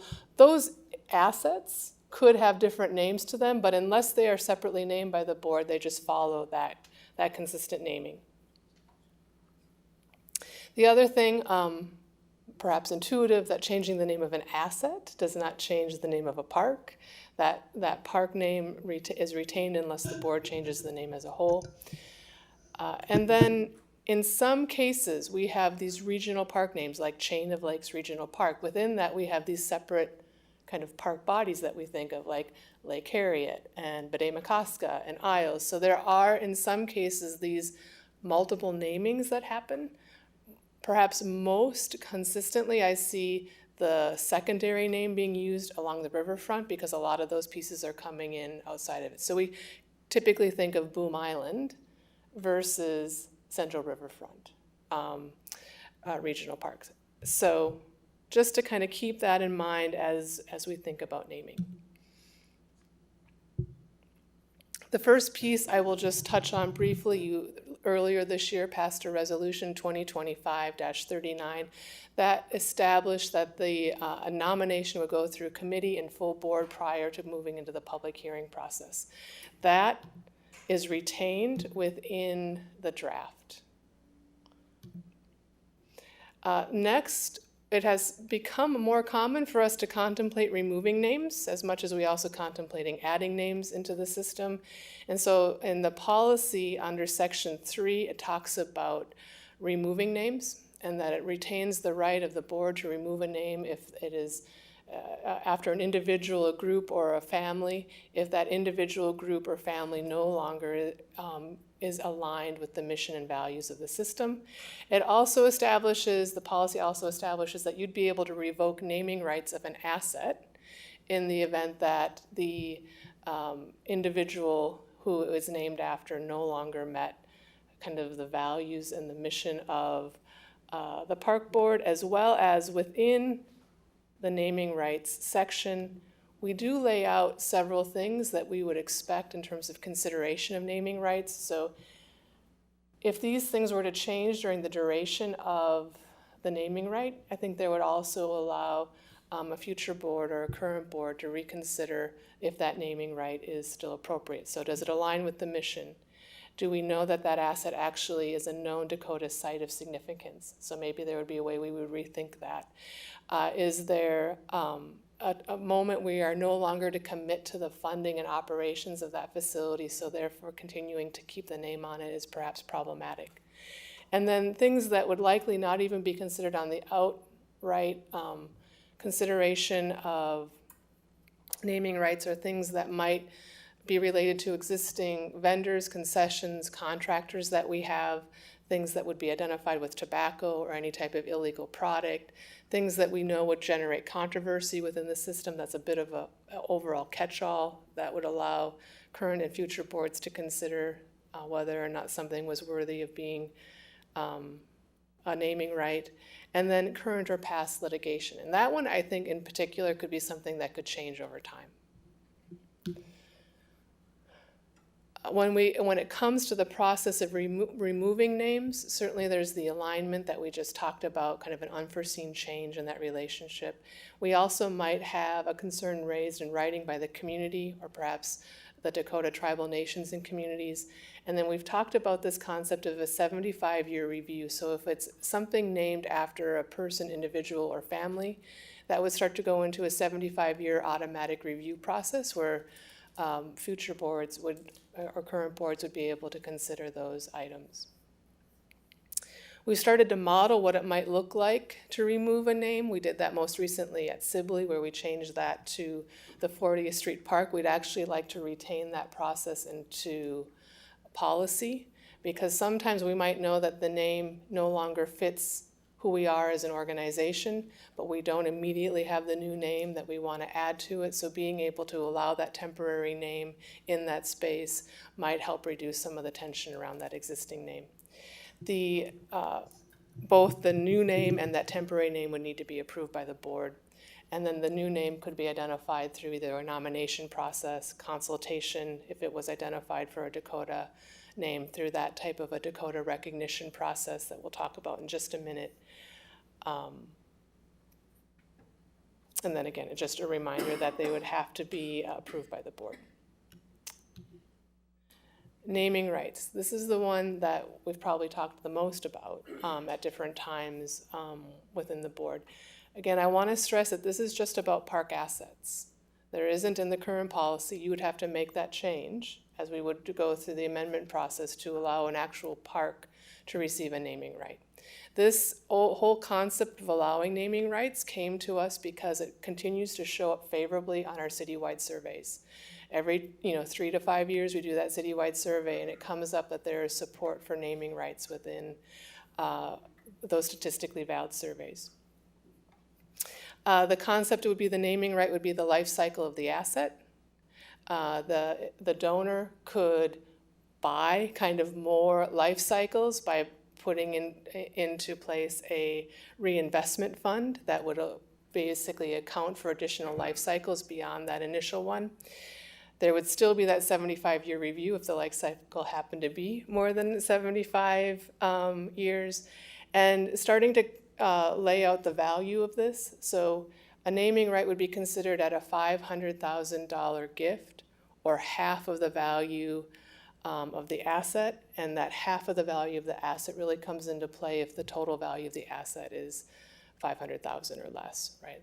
You'd be wanting to somehow calibrate that for a lower value asset.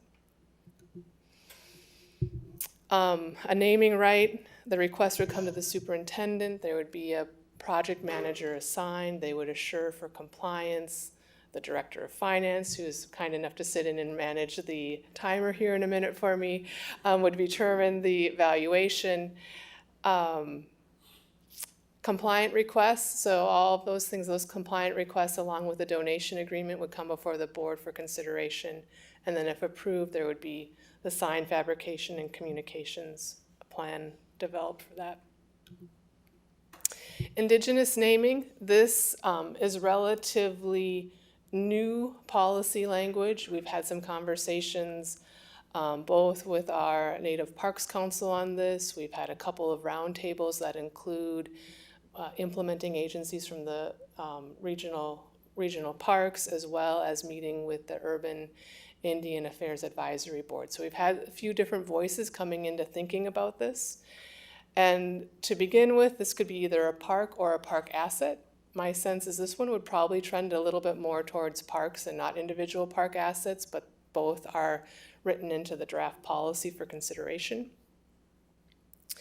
The first of the 4 reasons are identified for moving forward with this, and again, we say naming, renaming, or describing, and that describing word really comes up quite a bit in working with the different Dakota and Indigenous communities who we've had conversations with, is that it's not always a name, it might be describing the function of that space. So maybe correcting an existing Indigenous name, maybe the spelling's wrong, maybe the intent isn't correct, so there might be a time where we might bring forward a naming in this category because we're making a correction. There might be interest in restoring an original Dakota name, and I think for us, perhaps the most common, our most recent example of that is B'nai-Makaska. That would fit into that category of restoring an original Dakota name. There is quite a bit of work and thinking happening in the organization about sites of significance, and thinking about, if we know it's a site of significance, site of significance, even if it didn't have an original Dakota name, maybe that's something that we hold out in a way and consider if that should have a Dakota name associated with it. And then this D, it's really, that one is intended to reflect that sometimes there might be a current significance that is emerged. It might not just be a historic significance, but there might be a new significance that has emerged. And this might actually come into play most, depending on how this policy gets approved or modified for the 40th Street Park, in terms of there might not be a historic name that's most closely associated with it, but it might be a future or current use of that space. The procedure for this is too small to read. I'm just going to talk it through, but you'll be able to find it within the actual procedures document. So there's kind of the initial piece of initiating it, and it might be a nomination. So a typical nomination might come forward with a new name. It might be in consultation with the Dakota tribal nations and communities on sites of significance that it's recommended. And then there might be a time where the board takes action to request a Dakota name or description be identified for a park or park asset. So one of the things that came really clear is that if we are going to move forward with the Dakota name, it should really be a Dakota-led process. And this is something that especially is important that we can actually put a temporary name on, because that Dakota-led process might take a bit of time, and it might take a little bit of work to figure out who all needs to be incorporated in it. So the next part of this policy really establishes that we would be working with the Dakota tribal nations and communities to consult, and we would also be looking for that process to include consultation with park staff and community members to identify what that name is. If there's a need to really think about, are we hitting everybody who needs to be included, we would start to think of that Urban Indian Affairs Board as being able to help us make sure that we had everybody included in that process that needed to be included. And then once a Dakota name and description was identified, that would come forward to the board for approval. I want to call special attention to this next line. So the thinking currently in the policy, this very last line, is that if a Dakota name is desired, that the board would hold a public hearing on requesting a Dakota name. And then when that Dakota name was identified and brought back to you, you would still have the approval, but you wouldn't at that point put that Dakota name through a public hearing process. The concept being is that the community-led process with the Dakota community would have already been done, would have already been thorough, and there would have been the development and the identification of that name, that then it would perhaps be ill-timed to then put it through a public hearing process at that moment. The board would still have approval, but your public hearing would have happened at the front end in requesting it versus actually on the name itself. That is a really big change and something that's out there now for public consideration, something to be thinking about in terms of how you as a board would think about that, but that is how it is currently written. Finally, there are a few clarifications in the document. As somebody who has been managing a lot of naming processes for a while, it actually identifies for each naming, creating a project manager who might have perhaps more knowledge of the park or kind of spreads the wealth of that work out into the organization. It also establishes the record-keeping lines, both between what planning is recording in terms of being the keeper of the naming list and what asset management might be doing in terms of kind of the keeper of the asset management system and changing that internally, and establishes that the finance director determines the valuation for the donations, and it establishes a design standard for the signage. And that is the highlight of the naming policy. I'm open for questions. Thank you. What questions do people have? Commissioner Menz. Thanks. I have one question. So it does seem like a really big change to not have that public hearing at the end. I'm wondering if, I noticed that there wasn't any mention of our own Indigenous Parks Council having any piece in that. Maybe that would be a place to put it back to, and then the recommendations from both the community and then our own Parks Council is brought and then we vote on it. Might be a place to put that in, but I did notice that that wasn't, we mentioned the Urban Indian group, but not the Parks Council that we currently have, or at least I think we do with Carrie Day. President Ameni and Commissioner Menz, you're correct. We did not name out the current Indigenous Park Council or Native American Parks Council because that's currently a technical advisory committee specifically for the action plan and looking at that part of the work. Now, it's possible that this board at some point in the future will formalize that group as an official advisory body of the Minneapolis Park Board. And I think at that point you would determine a charge and a mission of that group. And as part of that, you could include that as being within this naming policy. That group has been super helpful to date in thinking through some of the elements of this policy. I've been very grateful to all of their support and their thinking in it. But the board would first have to establish them as an official advisory committee of the board, and then we'd be able to name them in some type of a policy like this. Okay, other questions? I don't think so. So thank you very much. Does Commissioner Thompson have a question? It's not really a question. I just wanted to say thank you. And yeah, thank you. The Dakota name thing at the end, I don't want to say I was a little confused by, because that would make me seem like I'm slow. But is it a special consideration, Part J of section, do you know what I'm talking about? It's like toward the end. The Dakota naming, describing of parks through consultation. I think that was the one that flared in my brain. It could possibly be initiated through consultation with the Dakota tribal nations and communities. Do we currently have that happen very often? This is just a curiosity.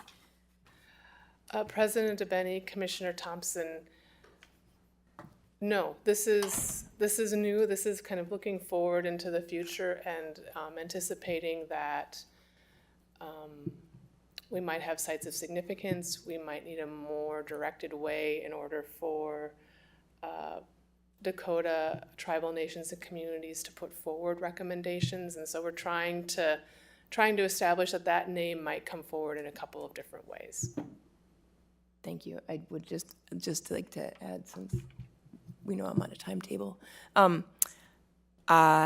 Thank you, and I still support the idea of getting all the indigenous names, even if the park isn't actually named that, but have some kind of wayfinding, mapping, whatever, that says this was the historic indigenous name. I just think in general that would be still really cool. So that's it. Thank you so much. Thank you. Commissioner Schaefer? One idea to throw out there is, with the public hearing, is there any opportunity to have that before it would transfer to the tribal discussion? To get public input into that change? We always like to keep public hearing and public, we never like to constrict those voices. So that was just my thought. Is there a place to put the public hearing that honors the decision-making process? Yeah. President Benny and Commissioner Schaefer, I think the place that it's recommended in the policy currently is at a spot that provides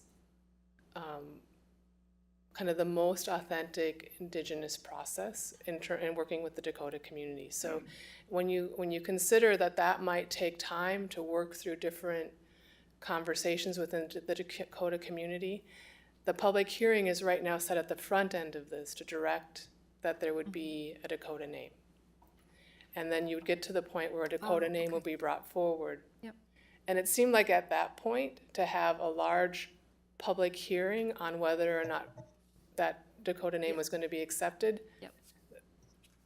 That seemed like it might negate some of that process that had happened to identify the name. I'm sorry, I missed the front end piece. Yeah, so that's where it is right now. And again, that's up for debate. It's different than how we've operated in different ways, but that's up for consideration. Yeah, I appreciate this, and I think it seems getting so close to being wrapped up. But I think that's a really responsive way to address that, and I would imagine we'll have some opportunities in the next handful of years to have a couple things go through that process. And President Abeni and Commissioner Schaefer, it would still come to the board for approval. Right. And certainly you have open time. You will likely hear from the community if there's a significant concern. Yep. Yeah, I think it's really interesting. So, okay, well, thank you very much. And with that, we still have 2 resolutions to get through here. So would somebody move the first one? I will move, excuse me, Resolution 2025, let's hope I'm in the right place, -198. Resolution ordering hearing to consider assessing certain properties to defray the cost of removing diseased trees from private property during 2024 through 2025. Second. Is there any discussion? Seeing no lights, let's go ahead and vote. All those in favor of Resolution 2025-198, please signify by saying aye. Aye. Opposed? That motion carries. The I'll next move one. Resolution 2025-197. This is a resolution ordering a hearing to consider assessing certain properties to defray the cost of St. Anthony Parkway paving improvements adjacent to private property. Second. Okay, is there any discussion? Okay, seeing no lights, all those in favor of approving Resolution 2025-197, please signify by saying aye. Aye.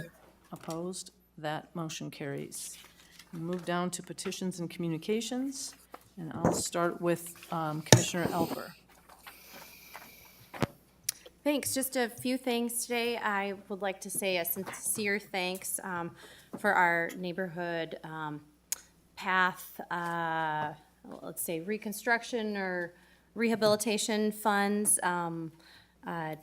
It's great to see the path at Matthews Park that had a massive, I don't know how to describe it, gash in it, and was kind of unusable. And there are a ton of kids who use the park, who bike around that loop, and so that made it usable for the kids in the neighborhood, so it's great to see that.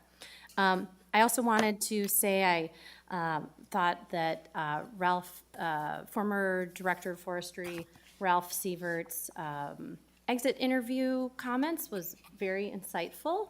So I don't know if he's listening today in retirement, but I appreciated that that was sent to, I think, many of us, if not all of us here. Some things that stood out to me was, he said, turn the benches where the vegetation will never be removed again. And I thought, that's a great idea. Let's do that. I went by a bench on West River Parkway today that I think could be turned. So like that idea. The other couple things that I liked as well, which would change how we operate, but I think they're definitely worthy of consideration. And that is to have an in-house attorney and to cut Sparked Studios. So, those are big things, big changes, but, big changes. Those are bold ideas, and I think they're worth considering. And then last but not least, I believe this may be Commissioner Thompson's last meeting, and I don't want to preempt her, but since you called on me first, I would just like to say, is that the case? And if yes, I would like to just thank you for your years of service and dedication to the community. Commissioner Schaefer. Thank you, Commissioner Thompson. Commissioner Menz. Thanks, Becca. Nice fastball. Commissioner Thompson. I, just to warn everybody, might be saying something at the end of the Administration and Finance Committee before I adjourn that. And for P's and C's, I would like to thank Vice President Chugtai came. I did not see that coming. I really appreciate the support for parks. I know everybody's worried about our tax levy at the BET, but I don't feel like you succeed in serving our community by strip mining the thing that everybody loves the most, which is us. So thank you. Commissioner Forney. Thank you. It's been a long time since we've all met, so excuse me for a few things. I did visit Stewart Park the day that Toro and the twins all volunteered to come over and rebuild that field. That is huge, and I just, anyway, anybody, please stop by and see that rebuilt field, thanks to those volunteers, because if we want to save money, those are the things that are really totally invaluable, and I so appreciate.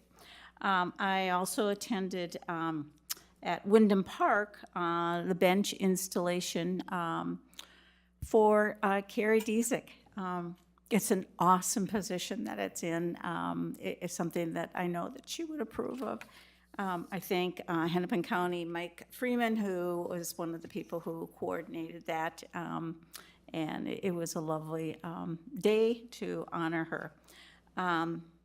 And I welcome our new director, Martin Ware, and hope that he will continue to learn how to skate. That was one of his things he revealed at the sunrise breakfast and everything. See now, some other fun things I suppose I have to say, but I did make it a real effort to convey to many groups how important our levy request was. I put together a PowerPoint presentation that I refer to as Mind the Gap, and just how critical it is for us to activate these spaces that have been so thoroughly underserved. And this is not a once in a generational opportunity to seize the land along Mississippi. If we do not seize the moment and everything, it will never, ever, ever come back to us. And those communities do not have access to any water. We have 23 miles or over 23 miles of shoreline of our lakes. None of them, except for a teeny, teeny, tiny bit of Ryan Lake in North Minneapolis and everything. That is the only lake that North and Northeast have. And so how important it is that the Mississippi is activated.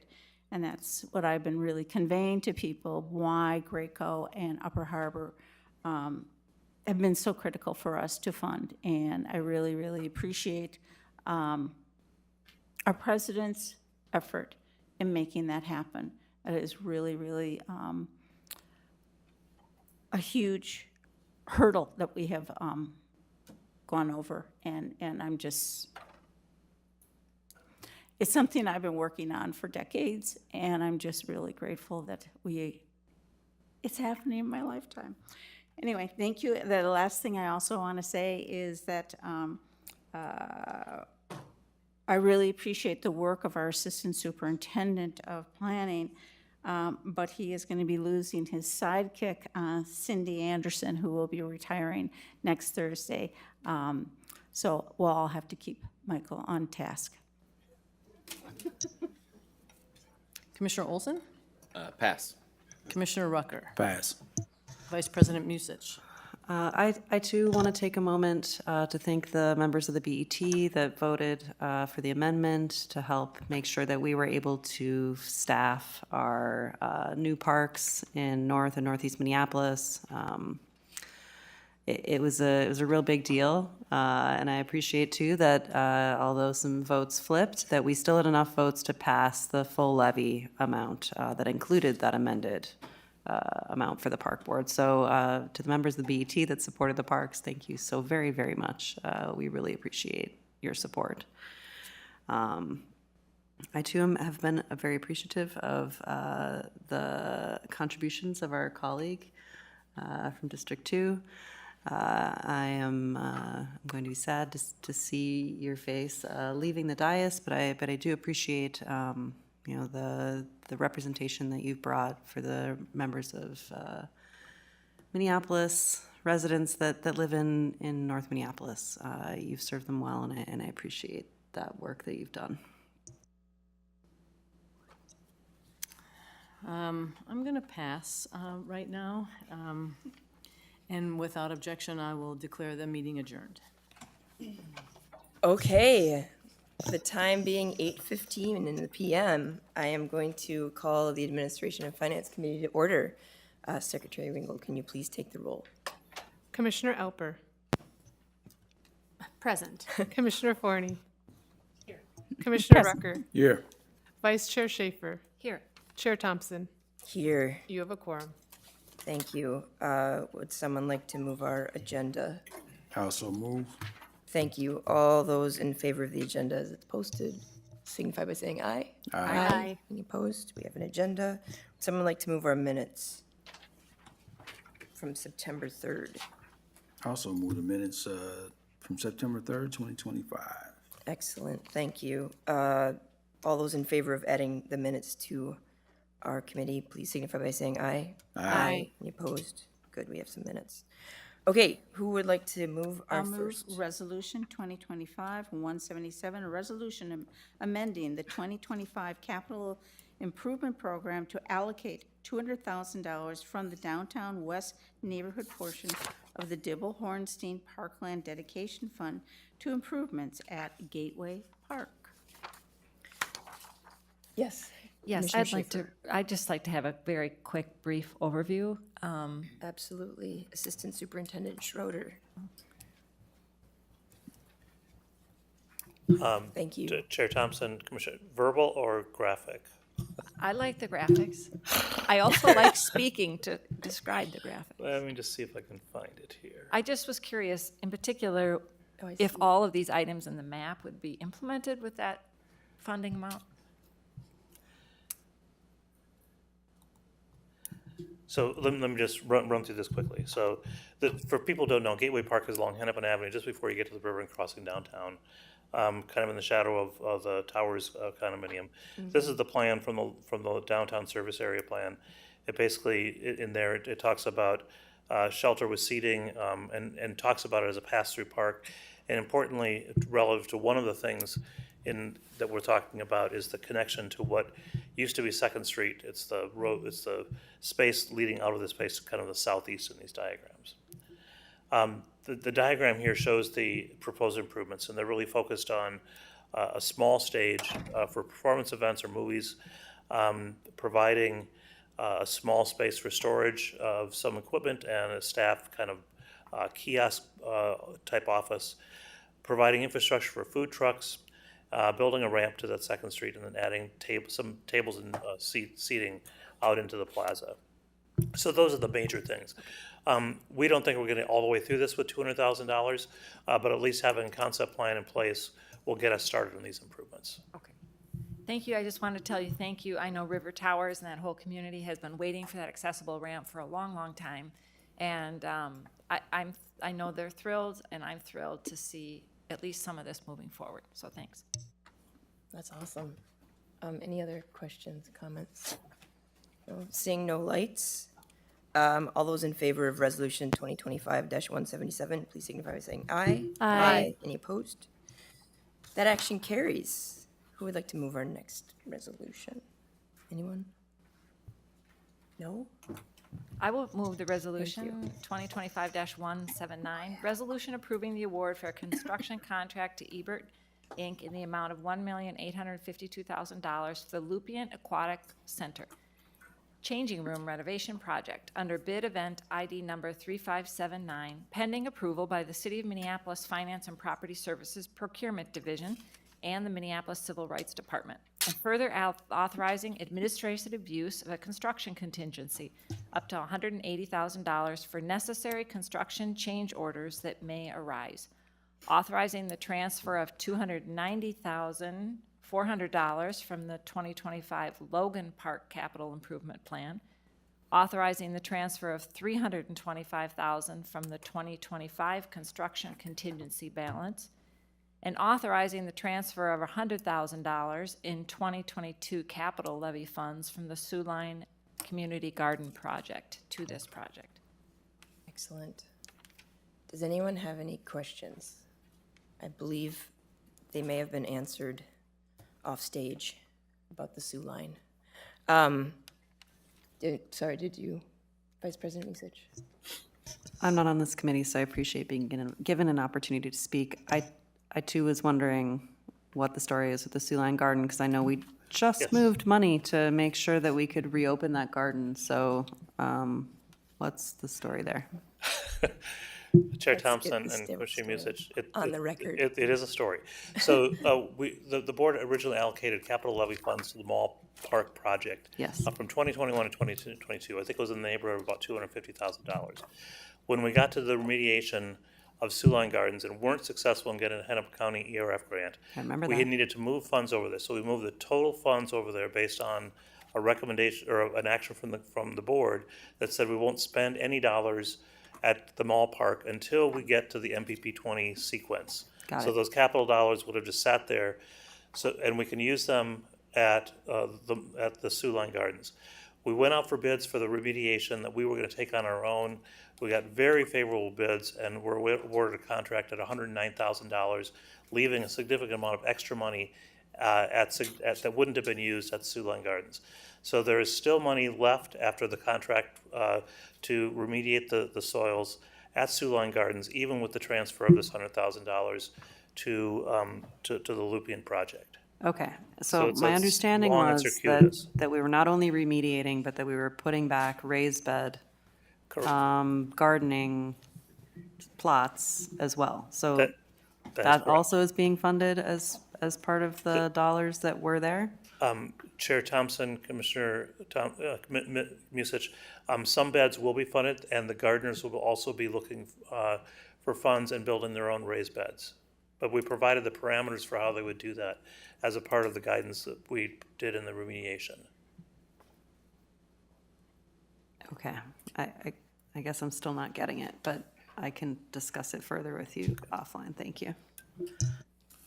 Commissioner Schaefer, or Vice Chair, you don't want to add to the? I'm not sure, Vice President Musich, but the soils are not remediated underneath the raised beds at this point. Yeah, okay, okay, yeah. Seeing no lights, I'll just say I think it's pretty neat that these changing rooms are finally going to be fixed. From what I understand, there's still the 1970s version, which is the Wayback Machine where this lifeguard sweatshirt originates from. So that's very cool, and I'm glad that we figured out the Siouxline thing, because it's funny, we all asked it behind the scenes. Okay, seeing no other lights, all those in favor of Resolution 2025-179, please signify by saying aye. Aye. Any opposed? That action carries. On to the next one. Would someone like to move it? I'll move Resolution 2025-191. Resolution approving amendment number 1 to 2022 lease agreement with Pillsbury United Communities, Waite House leasing commercial space at Phillips Community Center located within Phillips Park. Thank you. Does anyone have any questions? I just have one question about this. If this has been a location that has had some questions in the past. Oh wait, no, I'm thinking of the wrong place. My notes are wrong. Disregard. Okay. Seeing no lights, all those in favor of Resolution 2025-191, please signify by saying aye. Aye. Any opposed? That action carries. I'll move Resolution 2025-194, resolution approving a 10-year lease agreement with Minneapolis Parks Foundation for space in Art Godfrey House located within Richard Shute Square, commencing January 1, 2026. Would anyone like a presentation? Seeing no lights. We're just rolling. Okay. All those in favor of Resolution 2025-194 signify by saying aye. Aye. Any opposed? That action carries. Last one. Who wants to move? I'm going to move it. Resolution 2025-195, a resolution approving a reconstruction and donation agreement, including a stewardship agreement between the Minneapolis Park and Recreation Board and Southwest Baseball Boosters related to Armitage Field Number 1, located within Armitage Park, part of the Minneapolis Neighborhood Park System. Does anyone have any questions on that one? Seeing no lights, let's take it for a vote. All those in favor of Resolution 2025-195, please say aye. Aye. Any opposed? That action carries. And though it's not on here listed, I have some unfinished business of my own that I will take time for as the chair. I was granted approval both by the president and by the secretary, said it would be okay. I've planned what I was going to say right now many times, and it keeps changing, and it feels like it's all wrong. And yet there's so much to be said. And there have been questions swirling for many months. Just like, why are you doing this thing, right? The reality is I have a good salary as a public school teacher with 3 master's degrees, and I really love this body. I love it a lot. I've had so much fun. But, you know, I was asked like a year ago by actually Northsiders who sometimes feel like they just needed a little more bandwidth, and they asked something of me that felt kind of audacious. Would you move? Because you get things. And then I asked my friends in South Minneapolis, and they were like, yes, will you move? And it felt crazy. But I'm, as maybe you guys know, I'm just crazy enough to say yes. I try my best to live my values, and doing this, I do without hesitation, even as it's very sad and hard for me. So I'm gonna cut most of the things that I would wanting to say, because it just feels like too much, and say the original idea, because numbers, everything's math. Everyone knows I think in math.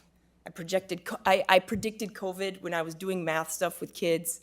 I turned to my students at one point in the first week of March, and I said, we need to close the schools. And then I went to the principal, and I'm like, we need to close the schools, and I got laughed at. I got laughed at for like 10 days, and then lo and behold, the principal didn't close the schools, the governor did. So I was right, and there's a lot of numbers that are not working out in our community right now, and I don't need to get into all that, but that is part of my calculus as well. And finally, I will say this, because this is what I did plan on saying. I went to Juilliard, and though people know that, I don't know that you know what that means. There were like brass ensembles that would practice on the plaza. You would just get used to it. The dancers were so annoying. We actors were probably pretty obnoxious too. One time after a movement class, I went into the locker room to have a string quartet playing, and I was like, get out, I have 10 minutes to get to my next class, and I have to shower. And some of the best performances I've ever seen in my life happened at that school for free.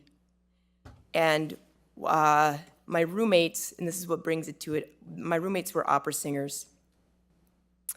And I love the opera. Actually, people maybe don't know that about me. And there's a song that's been playing in my heart for about a month. And I'm gonna butcher the Italian because I don't know Italian, is Conte Partiro. It's time to say goodbye. So with that, I'm gonna hand you this, President Abeni. Inside, you'll find what I'm about to say, which is effective October 3rd, 11:59 p.m. I'm resigning my position as the commissioner for the Minneapolis Park and Recreation Board. Inside the letter, should you choose to share it, there are little notes for everybody who sits up here. And in lieu of more words, I would just like to say, maybe listen to that song, Time to Say Goodbye. It's made famous by Andrea Bocelli and Sarah Brightman. And when it hits the third chorus in the duet, I'm just reminded of what beauty we can create when we all choose to work together. And if there's one thing that I feel that I have beyond, of course, numbers and math, as a person trying to serve the city, It's that I never lose sight of that. So that being said, thank you so much from the bottom of my heart. I love the North Side. I love our city, and I love you guys, and that's it. At 8:30, I declare this meeting adjourned.